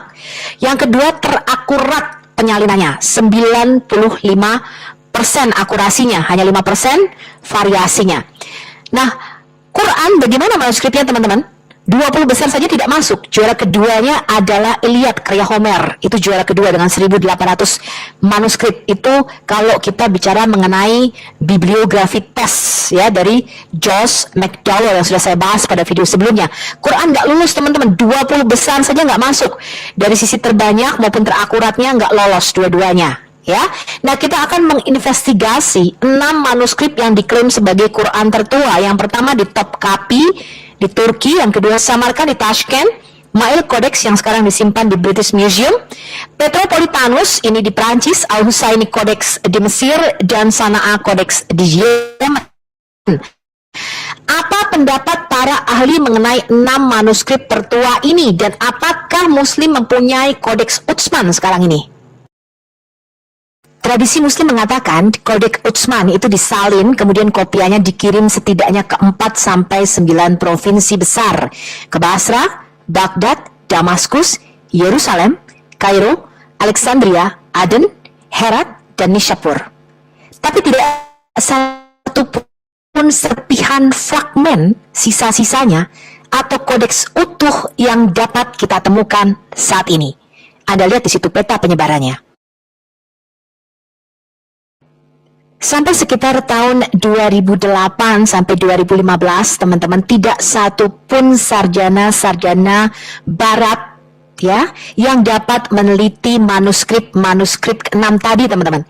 Karena tidak boleh seorang kafir menyentuh manuskrip-manuskrip Quran. Jadi sarjana barat tidak bisa mempelajari apakah benar manuskrip-manuskrip yang diklaim sebagai Quran tertua ini kembali ke zaman Utsman. Sampai akhirnya pada tahun 2008, 2 sarjana cendekiawan Muslim, ya, meneliti ke-6 manuskrip tadi, dan sekitar tahun 2015 mereka menerbitkan hasil penelitiannya. Kalau Anda mau membeli bukunya, teman-teman, harganya kalau di kurs uang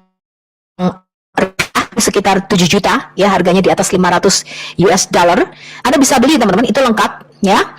Dan kita punya semua kopiannya, ya. Kalau beli, Anda harganya sekitar 7 juta kalau di kurs uang rupiah, ya. Sekarang kita lihat hasil penelitian ke-6 manuskrip tertua Quran tadi dari Profesor Dr. Ekmeluddin Mehmet Ihsanoglu, Founding Director General of IRSIKA, tahun 1980 sampai 2004. dan Secretary General of the Organizations of the Islamic Conference Research Center, dan Dr. Tayyar Altıkulak, leading scholar in Quranic Studies, ex-president of Turkish Religious Affairs, dan deputy in the Turkish Parliament. Apa kesimpulan mereka tentang 6 manuskrip Al-Quran awal? Bukunya Anda bisa beli, judulnya adalah Al-Mushaf Al-Sharif. Ya, Profesor Dr. Ekmaluddin Ihsanoglu, dia mengatakan, kami tidak memiliki mushaf Utsmanik. Kami juga tidak memiliki salinan dari mushaf-mushaf Utsman itu. Mushaf-mushaf ini berasal dari periode Umayyah dan periode yang kemudian. Apa kesimpulan Dr. Tayyar Altıkulak? Tidak ada karya ilmiah yang serius telah dilakukan pada mereka ke-6 manuskrip Quran ini. Ya, kemudian mushaf-mushaf ini berasal dari awal sampai pertengahan abad ke-8. Mereka bukan mushaf Utsmani, juga bukan salinan yang dikirim olehnya. Sekarang kita lihat dulu manuskrip Topkapi. Apa kesimpulan cendekiawan Muslim? Dr. Tayyar Altıkulak mengatakan ini diberi tanggal pada paruh kedua abad pertama Hijriah dan paruh pertama abad kedua Hijriah karena ada pengucapan huruf dan titik-titiknya di situ. Yaitu awal sampai pertengahan abad ke-8. Ini ada di dalam komentar Dr. Tayyar Altıkulak Al-Mushaf Al-Sharif tahun 2007 halaman 81. Analisa paleografi atau tulisan tangan itu menunjukkan huruf yang digunakan baru berkembang akhir abad ke-8 dan awal abad ke-9. Ya, hurufnya adalah huruf Kufi atau huruf Abbasiyah awal menurut klasifikasi Profesor Deroche yang sudah kita pelajari pada video saya sebelumnya mengenai perkembangan huruf dan tulisan Arab. Meskipun kami ingin menerbitkan teks suci ini, Topkapi, sebagai mushaf Khalifah Utsman, jadi dia ingin banget, oh ini memang benar-benar tulisannya Utsman nih katanya ya, mushafnya Utsman katanya. Tetapi penelitian kami menunjukkan bahwa itu bukanlah mushaf pribadi Khalifah Utsman, atau salah satu salinan dari mushaf yang dia kirimkan ke berbagai provinsi. Ini adalah Dr. Tayyar Altıkulak Al-Mushaf Al-Sharif tahun 2007 halaman 23.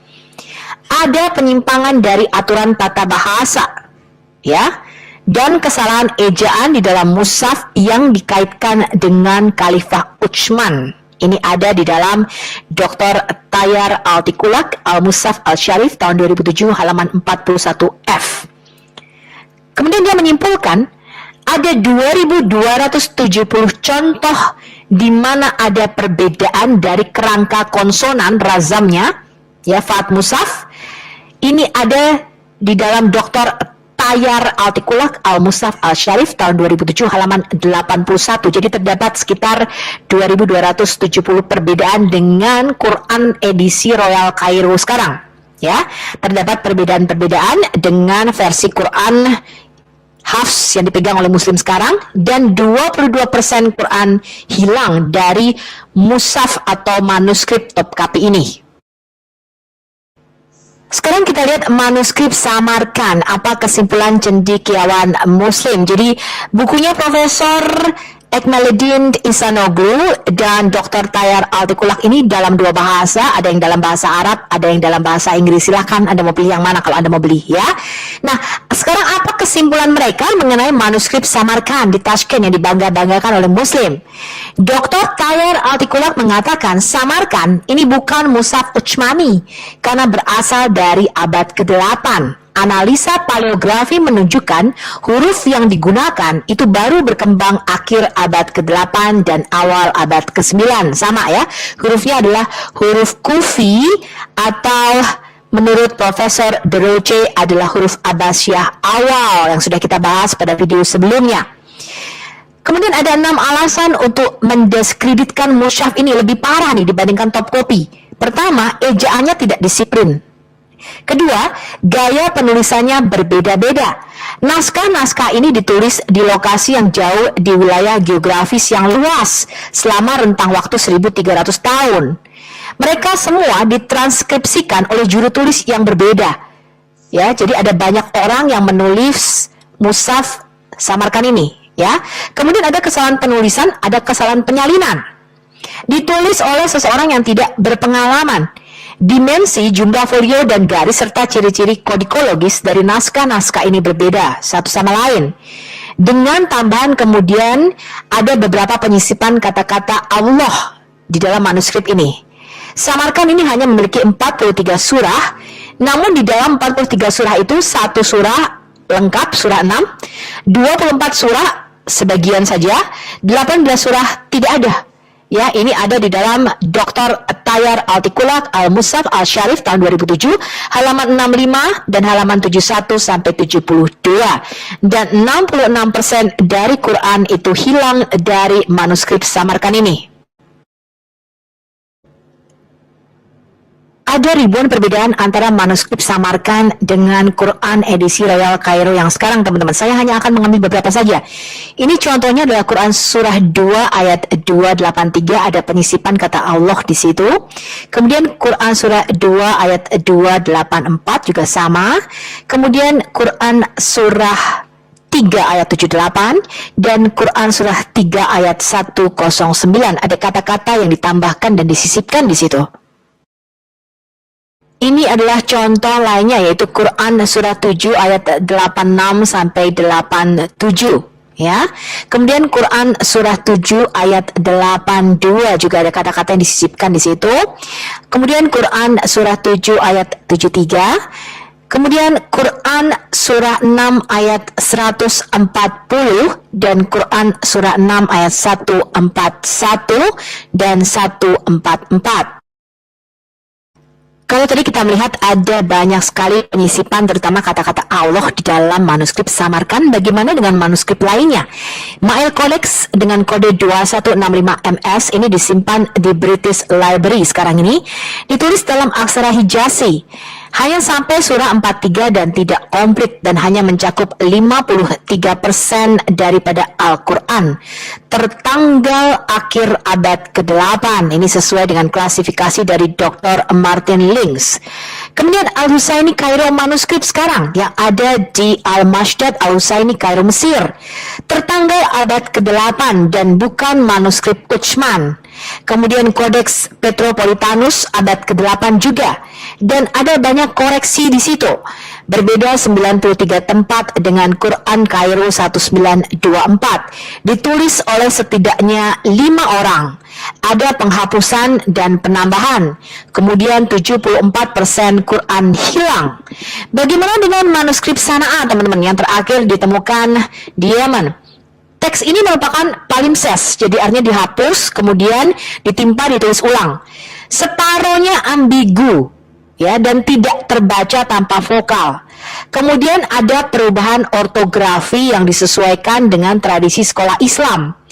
Kemudian kalau kita lihat tulisan yang di bawahnya itu tidak sama dengan tulisan yang ditimpa di atasnya. Hal ini menunjukkan ada perkembangan atau evolusi ayat Quran. Semua cendekiawan barat dan muslim setuju manuskrip Quran itu baru muncul abad ke-8 pada saat dinasti Umayyah atau pada saat Khalifah Abdul Al-Malik bin Marwan berkuasa.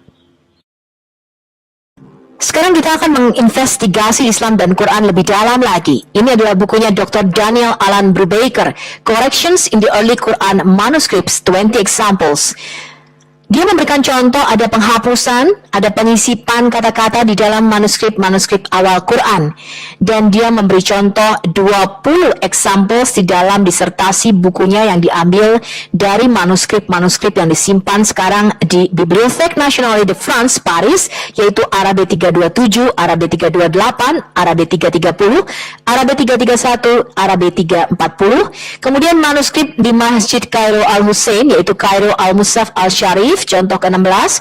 Kemudian manuskrip Dar Al-Maktutat di Sana'a.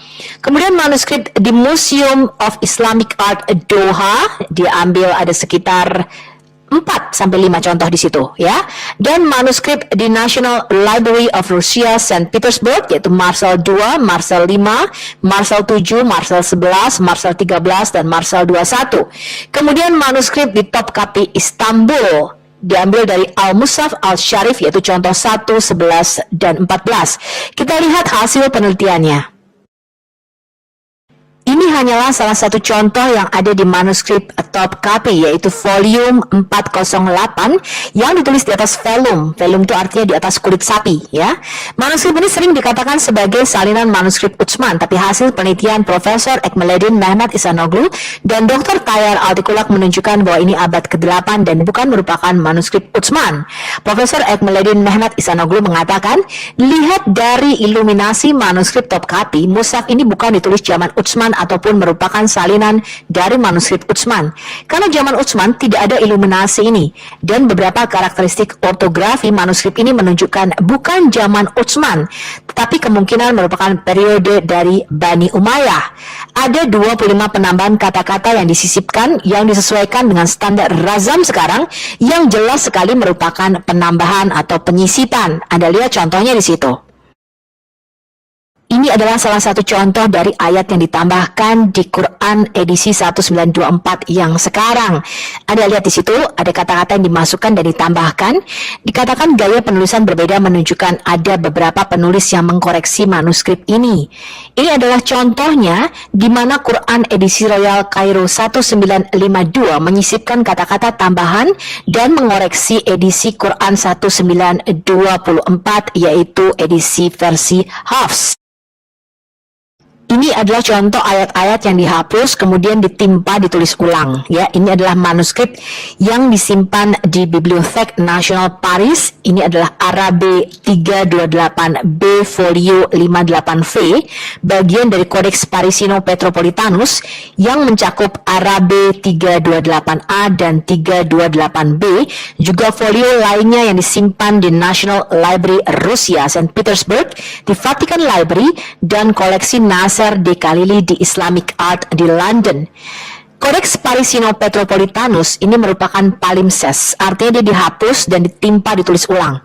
Dan kesimpulan dari Profesor De Roche dan Profesor Mehmet Ihsanoglu, ini bukan merupakan manuskrip Utsman ataupun salinannya. Bisa jadi ini merupakan salinan dari salinan yang kemungkinan ada di Damaskus. Dari style dan pena menunjukkan ditulis oleh beberapa orang yang berbeda-beda. Ya, ini adalah contoh-contohnya di mana di Quran yang sekarang ini edisi Kairo 1924 itu ayatnya dihapus kemudian ditulis ulang, ditimpa, direvisi maksudnya, ya. Inilah Quran surah 33 ayat 18 contohnya kalau dibandingkan di Fustat Umayyad Codex, ya, di-compare dengan edisi Royal Cairo 1924. Nah, bukan hanya di ayat ini saja teman-teman, tapi ada banyak di halaman lainnya ayat-ayat yang dihapus dan kemudian ditimpa ditulis ulang dengan ayat baru, artinya direvisi dengan ayat baru. Makanya ada beberapa kali revisi daripada Quran edisi Royal Cairo ini teman-teman. Bukan terjemahannya ya, tapi benar-benar direvisi huruf matinya. Dan kalau Anda lihat di sini semuanya pakai huruf hidup. Jadi bukan ini, pada zaman Muhammad tidak memakai huruf seperti ini teman-teman. Ya, hurufnya huruf mati semua.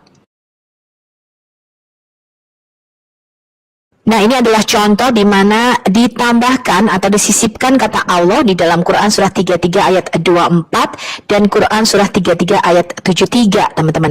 Dibandingkan dengan Fustat Umayyad Codex, kemudian dengan edisi Royal Cairo yang sekarang ini dipegang oleh Muslim. Ada banyak lagi, teman-teman. Kalau Anda mau lebih lengkapnya, Anda bisa beli bukunya Daniel Alan Brubaker.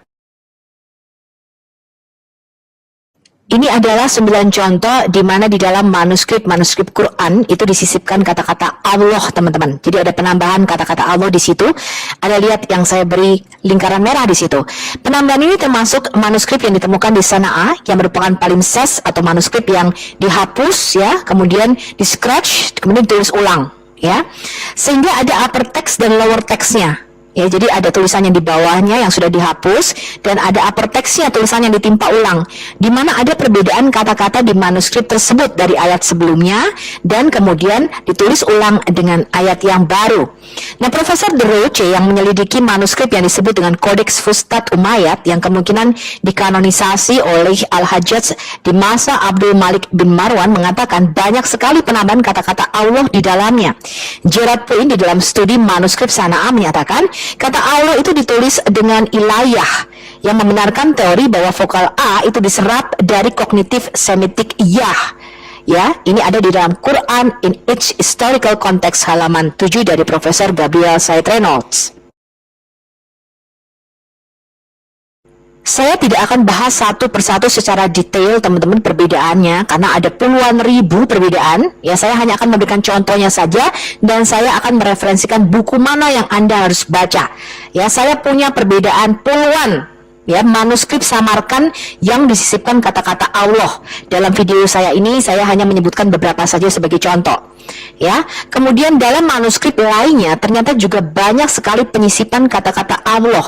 Contohnya ini teman-teman di Kodeks Marsal 11 7V, ini ada penambahan kata Allah di Quran surah 33 ayat 18, ilahu di situ. Kemudian di Kodeks Marsal 11 8R itu juga ada penambahan kata-kata Allah di situ, ilahu. Yang tadinya tidak ada kata Allahnya teman-teman, hanya dia.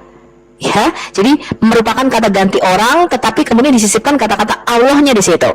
Kemudian Kodeks Marsal 11 10P ini juga ada penambahan kata Allah di Quran surah 33 ayat 73. Ilahu. Kemudian Kodeks Marsal 11 12V ini volumenya ya, ada penambahan kata Allah di Quran surah 41 ayat 21. Kemudian di Kodeks Marsal 13 20V ada penambahan kata Allah di Quran surah 22 ayat 40. Di Kodeks Marsal 13 23R ada penambahan kata Allah di Quran surah 24 ayat 51. Yang sebelumnya tidak jelas ini doa kepada siapa dan ke Rasul. Kemudian kata Allah itu ditambahkan teman-teman. Ya. Kemudian Kodeks Marsal 13 26R itu ada penambahan kata Allah di Quran surah 35 ayat 11. Ya. Ilahi di situ ya. Kemudian Kodeks Marsal 214V baris ke-11 ini ada penambahan kata Allah di Quran surah 9 ayat 93. Kemudian di Quran Sana'ah kodenya 0120.4 itu ada penambahan kata Allah di Quran surah 9 ayat 78. Kalau Anda mau lebih lengkapnya memang Anda harus membeli bukunya. Saya tidak akan membahas secara detail. Saya punya bukunya teman-teman ya. Jadi Anda harus beli bukunya untuk mempelajari perbedaan-perbedaan ini dan mengapa banyak sekali disisipkan kata-kata Allah. Jadi pada kodeks awalnya itu ternyata tidak ada kata-kata Allah ini teman-teman. Ya, kita harus meneliti dan menyelidiki ini teman-teman. Oke, dan ini di dalam Quran modern yang sekarang ini ada penambahan kata Allah di situ, yaitu di Quran 41 ayat 21 dan Quran 22 ayat 40. Ya, ini disisipkan dan ditambahkan di Quran edisi Royal Cairo 1924 di situ. Contoh lainnya ini adalah Quran surah 24 ayat 51 edisi Royal Cairo, juga ada inserted atau tambahan kata-kata Allahnya di situ, dan di Quran juga surah 35 ayat 11 teman-teman. Ini adalah contoh yang dihapus teman-teman, kemudian ada kata-kata yang ditambahkan di situ. Ini adalah manuskrip dari Marshall II di National Library di Rusia, volume 30V. Kemudian ini adalah penghapusan dan penyambungan ayat di dalam Quran edisi Royal Cairo 1924 yang sekarang ini. Anda bisa lihat di situ adalah Quran surah 30 ayat 9. Ya, jadi ada penambahan dan penggabungan ayatnya karena ada yang dihapus di situ. Ini adalah salah satu contoh manuskrip di mana ada yang dihapus, ditulis ulang, kemudian ada kata-kata yang disisipkan di situ. Ya, ini adalah manuskrip yang disimpan di Museum of Islamic Art di Doha, Qatar. Dari gaya penulisannya, Profesor De Roche mengklasifikasikan ini sekitar abad ke-8. Ya, kalau dilihat dari huruf kufinya. Ini adalah contoh ayat-ayat dari manuskrip 474.2003 folio 9V, di mana terdapat 30 perubahan di 12 folio dan berbeda dengan Quran edisi Royal Cairo 1924 yang dipegang oleh Muslim sekarang. Nah, kalau Anda membaca buku Daniel Brubaker, teman-teman, dia menyimpulkan bahwa manuskrip-manuskrip Quran awal ini memang berkembang dan mengalami evolusi. Ini adalah contoh dari Quran surah 6 ayat 92 sampai 97 jika dibandingkan dengan manuskrip MS 474.2003, maka terdapat penghapusan ayat, ayat yang ditulis ulang, dan ayat yang ditambahkan atau ayat-ayat yang disisipkan di situ. Ini adalah contoh koreksi pasca produksi manuskrip Quran, teman-teman. Anda lihat di situ ada banyak sekali kata-kata yang disisipkan dan ditambahkan di situ. Ini adalah MS.67.2007.1 yang disimpan di Museum of Islamic Art di Doha, Qatar. Terdapat banyak koreksi dan penyisipan ayat-ayat di manuskrip ini. Dan jika dibandingkan dengan Quran yang sekarang ini dipegang oleh Muslim, edisi Royal Cairo 1924, ini adalah contoh penambahan ayat dan penyisipan ayat dan ada ayat yang dihilangkan.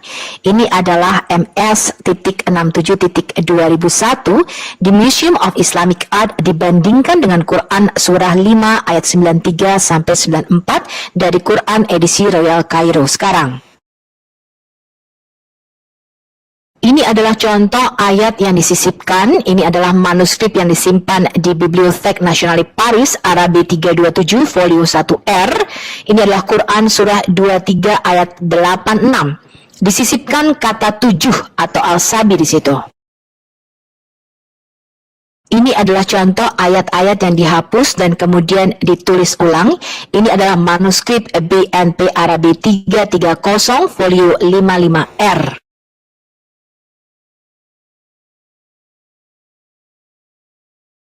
Ini adalah contoh ayat yang disisipkan kata belas kasihan. Ini adalah manuskrip BNP Arabi 327, folio 12V. Ini adalah contoh ayat yang dihapus dan kemudian ditambahkan kata Allah di situ. Ini adalah manuskrip Marcel 5, folio 11R yang disimpan di National Library of Rusia. Ini adalah contoh ayat-ayat yang hilang dari Quran edisi 1924 yang dipegang oleh Muslim sekarang. Ini adalah manuskrip Al-Mashhad Al-Husaini di Kairo folio 33V. Dr. Tayyar Altikulak menyatakan manuskrip ini dari akhir abad ke-8 atau awal abad ke-9. Jadi ini manuskrip-manuskrip paling awal ya. Manuskrip ini mempunyai 44 perbedaan kata ganti dengan versi Utsmanik. Struktur kata dan banyaknya ayat yang hilang memastikan ini bukanlah manuskrip Utsman. Berbeda dengan manuskrip Madinah di 14 tempat, berbeda dengan manuskrip Mekah di 15 tempat, berbeda dengan manuskrip Kufa di 7 tempat, berbeda dengan manuskrip Basra di 9 tempat, dan berbeda dengan manuskrip Damaskus di 28 tempat. Saya memberikan Anda link ke bukunya Dr. Daniel Brubaker supaya Anda bisa membaca dan mengakses sendiri. Nah, sekarang kita lihat komentar dari Muhammad Al-Masih. Dia adalah seorang Maroko. Dia adalah seorang ahli tulisan kaligrafi Arabik dan ahli tulisan Arab. Ya, dia mengatakan, what is weird is that we have a preserved beard hair of the Prophet, but not one single copy of the original Quran from the era of Sahabah. Dia mengatakan, apa yang aneh adalah kita sekarang ini masih mempunyai rambut dari janggut Nabi yang disimpan, ini di Turki, tetapi kita tidak mempunyai satupun kopian salinan dari original Quran atau dari Quran yang asli pada waktu zaman para sahabat atau pada waktu zaman Utsman. Jadi tuduhan Alkitab dipalsukan tidaklah benar, teman-teman. Ya, kita mempunyai manuskrip yang begitu banyak yang bisa kita compare dengan Alkitab modern kita yang sekarang ini. Pada video kita yang sebelumnya, saya sudah membahas mengenai manuskrip-manuskrip Alkitab di mana dilakukan bibliografi tes, ya. Jadi ketika dites semua manuskrip-manuskrip kuno, dokumen-dokumen kuno, ya, termasuk Alkitab, Alkitab merupakan juara pertama dari sisi terbanyak manuskripnya, total 66.000 kalau kita jumlahkan dengan Perjanjian Lama, dan terakurat penyalinan 95% akurasinya. Jadi variasinya hanya 5%, ya. Perjanjian Lama kira-kira 1% perbedaan atau variasi bacaannya. Kemudian Perjanjian Baru itu kira-kira 3%, teman-teman. Dan dari 3% itu nanti kita akan melihat dalam video sebelumnya saya juga sudah membahas berapa yang mengubah makna dan arti Ya, berapa yang mengubah makna dan arti dari variasi teks yang sekitar 3% di dalam Alkitab Perjanjian Baru kita. Nah, sekarang kalau kita bicara mengenai bibliografi timeline, teman-teman ya, kita lihat ini rentang waktunya, ini Yesus kira-kira 5 sebelum Masehi sampai 30 Masehi, ya, dia ada di dunia. Pada zaman Yesus yang dipakai adalah Alkitab Septuaginta. Jadi mereka memakai Alkitab bahasa Yunani. Ya, di sinagog-sinagog itu berbahasa Yunani, teman-teman. Jadi Yesus itu berbahasa Yunani. Ya, tidak benar kalau Yesus hanya berbahasa Aramaik atau Ibrani saja, nggak benar. Ya, Yesus berbahasa Yunani, teman-teman. Itu dipakai di sinagog-sinagog. Jadi kita sudah membuktikan bahwa di sinagog-sinagog itu memakai Alkitab Septuaginta dalam bahasa Yunani pada waktu itu. Masoretic text belum ada. Ya, pada zaman Yesus belum ada. Nah, ini adalah Alkitab modern kita yang sekarang. Alkitab modern kita, ini perjanjian lamanya didasarkan pada Kodeks Leningrad. Ya, karena Kodeks Aleppo-nya dibakar sama Muslim. Biasa ya, Muslim kan suka bakar-bakar. Nah, Kodeks Leningrad ini kira-kira tahun 1008 Masehi. Jadi 1000 tahun rentang waktunya dengan zaman Yesus. Perjanjian barunya kita menggunakan Textus Receptus, itu yang saya terima. Textus Receptus Desiderius Erasmus pada abad ke-15 ketika dia mengkanonisasi Textus Receptus ini ya sebagai terjemahan daripada Alkitab kita, dia menggunakan dasar Alkitab Latin Vulgata dan manuskrip Bizantin. Jadi manuskrip Bizantin ini adalah manuskrip yang mewakili 95% dari total manuskrip Alkitab Perjanjian Baru dalam bahasa Yunani kita. Ya, jadi ada 4 famili manuskrip: Bizantin, Alexandria, Western, ya, dan juga Kaisaria. Dan Alkitab di seluruh dunia ini biasanya hanya menggunakan, kalau tidak manuskrip Bizantin, ya manuskrip Alexandria yang kita sebut dengan critical text, ya. Nah, ketika ditemukan the Dead Sea Scroll yang kira-kira hampir 3 abad sebelum Yesus lahir ke dunia, dicocokin dengan Kodeks Leningrad, dicocokin dengan Alkitab modern kita, cocok, teman-teman. Ya, jadi perubahannya hanya sekitar 1% dan itu pun tidak berubah makna dan arti. Jadi catatan kaki itu tidak masalah bagi kita orang Kristen, teman-teman, karena bagi kita Alkitab itu bukan diturunkan dari surga untuk dihafalin titik komanya, bukan. Tapi untuk kamu mengerti message-nya, makanya diedit ya sama Nabi Samuel, kitab Yosua itu diedit. Ya, ditulis maka nama kota itu sekarang adalah ini, itu diedit, teman-teman, ditambahin di situ supaya ketika mereka membaca, generasi yang selanjutnya ini mengerti, karena terpaut rentang waktunya ratusan ribuan tahun. Ya, jadi supaya pembaca ini mengerti, bukan supaya dihafalin. Ya, jadi mereka menambahkan catatan kaki, siapa si Ayub dan sebagainya. Itu ada tambahan-tambahannya. Ya, tidak masalah. Kemudian Alkitab Perjanjian Baru kita juga ada tambahan, ada catatan kakinya. Nah, sekarang kalau kita lihat Islam bagaimana, teman-teman? Ya, mereka nggak punya Quran zaman Muhammad, apalagi. Ya, zaman Muhammad nggak punya. Zaman Utsman nggak punya juga, teman-teman. Quran tertua yang ada sekarang itu kira-kira pada masa Bani Umayyah. Ya, pada masa Khalifah Abdul Malik bin Marwan. Nah, Kristen itu punya semua manuskrip sebelum abad ke-7, jadi sebelum zaman Muhammad, dan masih tersimpan dengan baik, dapat dicocokkan dengan Alkitab modern sekarang. Di dalam kasus manuskrip Alkitab, kita itu kelebihan 110% ayat dari autografnya.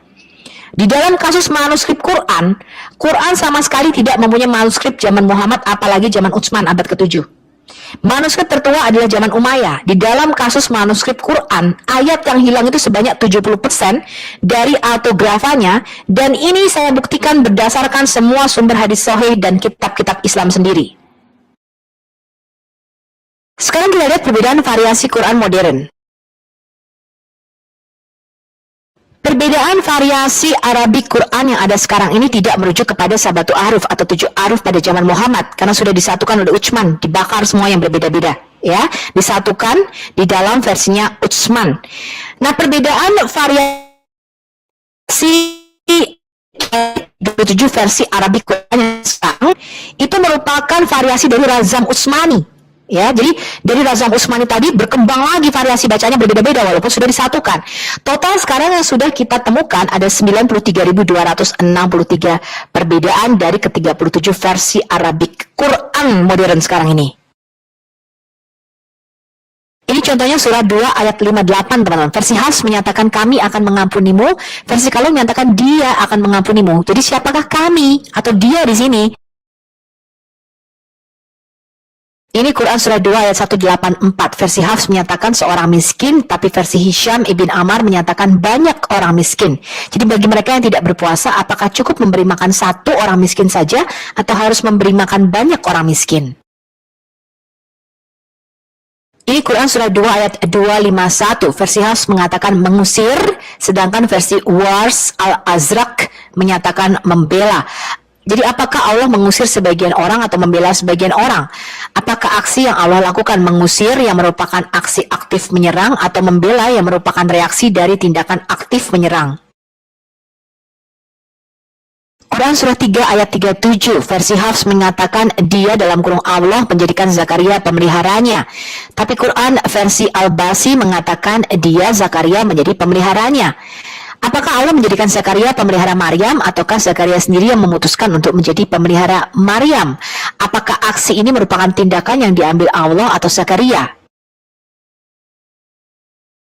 Ini surah 3 ayat 79. Versi Hafs menyatakan kau mengajarkan, tapi versi Yakub menyatakan kau mengetahui. Apakah umat yang percaya mengajarkan Alkitab atau mereka hanya mengetahui Alkitab saja? Apakah mengetahui Alkitab itu sama dengan mengajarkan Alkitab? Quran surah 3 ayat 146, versi Hafs menyatakan berperang, versi Al-Susi menyatakan dibunuh. Apakah para nabi itu berperang atau mereka dibunuh? Jika aku adalah nabi, maka aku lebih memilih berperang daripada dibunuh, karena yang berperang itu belum tentu mati. Ini adalah contoh Quran surah 4 ayat 13. Versi Hafs menyatakan dia akan memasukkannya, dan versi Al-Asyabani menyatakan kami akan memasukkannya. Dan kata dia atau kami ini banyak sekali perbedaannya ya teman-teman ya. Jadi ada banyak sekali versi Quran yang kita temui seperti ini. Ada yang menyatakan dia, tapi versi lainnya menyatakan kami. Ini contohnya An-Nisa ayat 43 teman-teman. Versi Hafs menyatakan kau menyentuhnya dalam kurung secara seksual, jadi kamu telah menyentuh perempuan. Kemudian versi Wars menyatakan kau menyentuhnya tetapi non-seksual teman-teman. Nah, apakah kamu boleh sholat setelah menyentuh wanita secara seksual atau hanya menyentuhnya saja tanpa tindakan seksual? Yang manakah yang benar?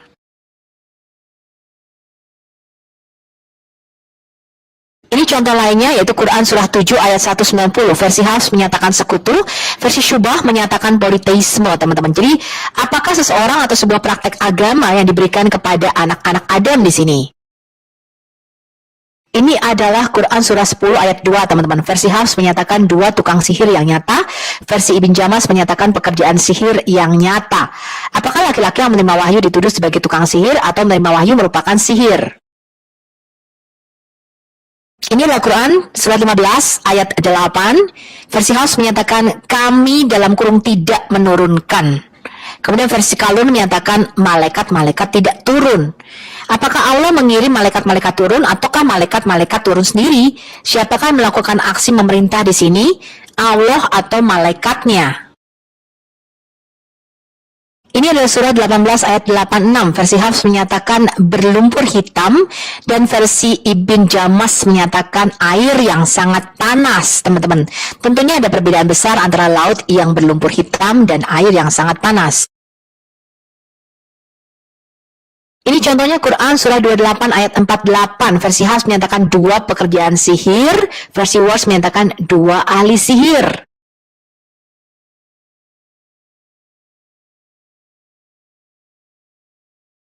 Contohnya Quran surah 34 ayat 40. Versi Hafs menyatakan dia akan mengumpulkan mereka, versi Wars menyatakan kami akan mengumpulkan mereka, dan ini banyak sekali ya. Jadi siapakah yang akan mengumpulkan orang-orang itu? Jumlahnya satu, Allah tunggal, atau kami sekelompok makhluk teman-teman. Nah, perbedaan ini banyak sekali ditemui. Ini saya hanya akan memberikan contohnya. Kalau saya berikan semua nanti videonya panjang sekali ya. Ini adalah contoh Quran surah 40 ayat 26. Versi Hafs menyatakan atau dia akan menimbulkan kerusakan, dan Quran versi Al-Basi menyatakan dan kerusakan timbul. Sekali lagi, akankah Musa menimbulkan kerusakan di bumi atau kerusakan itu muncul dengan sendirinya? Siapakah yang mengakibatkan terjadinya aksi di sini? Musa atau bukan?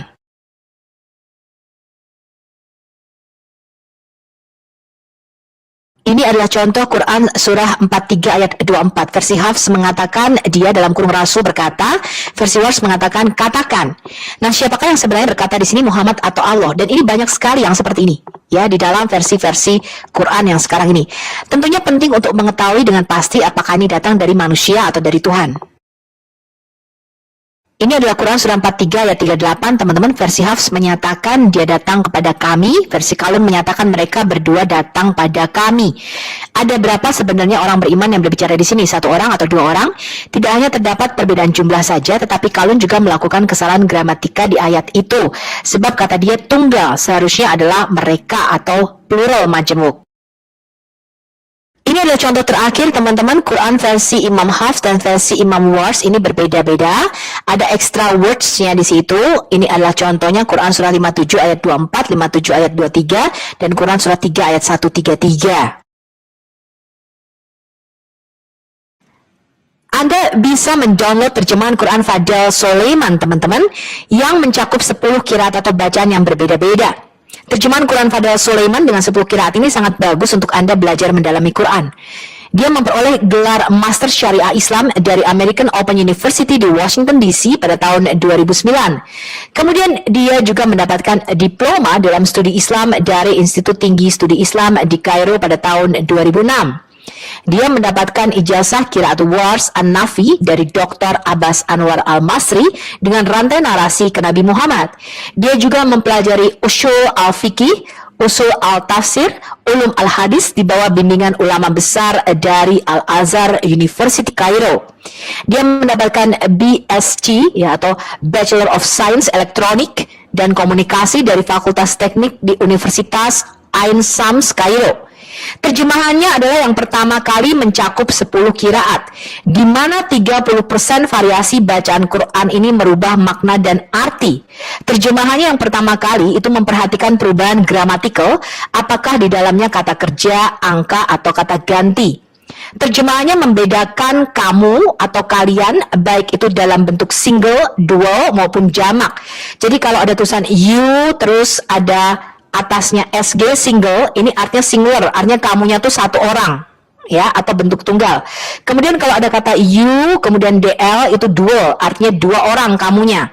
Kemudian kalau ada kata you kemudian atasnya PL itu artinya kamu dalam bentuk jamak. Anda bisa download terjemahan dari Fadel Sulaiman ini. Anda bisa beli buku terjemahan 10 qiraat dari Fadel Sulaiman ini di Amazon, atau Anda bisa beli e-booknya. Saya sudah memberikan linknya di situ. Harganya kira-kira 3 pound sterling. Judulnya adalah Bridges Translations of the 10 Qiraat of the Noble Quran. Atau Anda bisa download lewat Play Store. Cari aja Bridges Translations of the 10 Qiraat dari Fadel Sulaiman. Ya. Kemudian Anda juga bisa masuk online ke website Quran.com. Ya, saya sudah berikan linknya di situ. Kemudian Anda pilih setting, Anda pilih Fadel Sulaiman Translation. Kalau ada ayat yang berwarna merah, Anda klik di situ, maka akan ada perbedaan bacaan dan artinya di situ menjadi berbeda. 30% dari ayat-ayat atau perbedaan variasi bacaan ini itu merubah makna dan arti. Saya berikan contohnya di sini, teman-teman. Kalau Anda mengklik Quran.com, kemudian Anda memilih terjemahan Fadel Sulaiman, ini adalah Quran surah 18 ayat 86. Di situ ada tulisan murky, ya, atau lumpur hitam di situ. Nah, kalau Anda klik di situ, ada catatan kakinya, teman-teman. Ya, ditulisnya qiraat. Semuanya membacanya seperti ini kecuali Nafi, Ibn Katsir, Abu Ammar, Hafs, dan Yakub membacanya in a hot spring, ya, di dalam mata air yang panas, teman-teman. Inilah contoh-contoh perbedaan qiraat atau 10 bacaan Quran. Jadi apa kesimpulan dari pembelajaran kita kali ini, teman-teman? Muslim tidak mempunyai manuskrip Utsman ataupun salinan dari manuskrip Utsman. tidak ada sisa manuskrip Utsman yang ditemukan, baik dalam bentuk kodeks utuh ataupun serpihan fragmen. Manuskrip tertua Quran tidak bisa diberi tanggal kurang dari akhir abad ke-8, sebab dengan meneliti paleografi atau tulisan tangan dari manuskrip tersebut, itu menggunakan huruf Kufi atau menurut Profesor De Roche adalah huruf Abbasiyah awal yang baru ada di akhir abad ke-8 dan awal abad ke-9. Diagnosa C14 atau carbon dating tidak bisa memastikan karena hanya menghitung usia perkamen yang digunakan. Dalam kasus manuskrip Samarkand dan Sana'a yang merupakan palimpsest, artinya dihapus, tulisannya ditulis ulang ditimpa, maka C14 atau carbon dating ini menjadi tidak berarti. Tidak ada manuskrip yang utuh dan sama persis dengan Quran edisi Royal Cairo 1924 yang digunakan Muslim sekarang. Jadi Muslim sekarang ini tidak bisa merujuk pada sabatu ahruf. Jadi perbedaan bacaan itu bukan merujuk pada 7 ahruf pada zaman Muhammad, karena sudah dibakar semuanya, disatukan oleh Utsman. Jadi perkembangan versi Quran yang berbeda-beda sekarang ini merupakan perkembangan bacaan dari versi Razam Utsmani, ya. Quran tidak satu dan sama di seluruh dunia. Terbukti sekarang ada total 37 versi Arabik Quran berbeda yang ditemukan. Quran baru muncul zaman Khalifah Abdul Malik bin Marwan. Begitu juga dengan kata Muslim dan kata Islam. Cendekiawan meneliti bahwa jejak Al-Hajjaj bin Yusuf dalam standarisasi Quran itu mempunyai pengaruh yang begitu besar. Karl Heinz Ochlik tahun 1981 dan Dr. Gerard Puin tentang manuskrip Quran, dia mengatakan Al-Quran mulai disusun dalam 2 dekade terakhir abad ke-7 dengan versi yang terus berkembang hingga abad ke-8 dan abad ke-9. Para cendekiawan Muslim seperti Profesor Hisham Jaid menyatakan ada ayat-ayat yang ditambahkan dan tidak mungkin dikenal di zaman Muhammad. Misalnya prinsip syura atau musyawarah. Di zaman Muhammad tidak mungkin dilakukan karena otoritas mutlak ada di tangan Muhammad. Ini ada di dalam bukunya The Life of Muhammad oleh Profesor Hisham Jaid yang juga saya bahas pada video sebelumnya. Sampai jumpa di video selanjutnya, kita akan membahas lebih dalam lagi mengenai Islam dan Quran.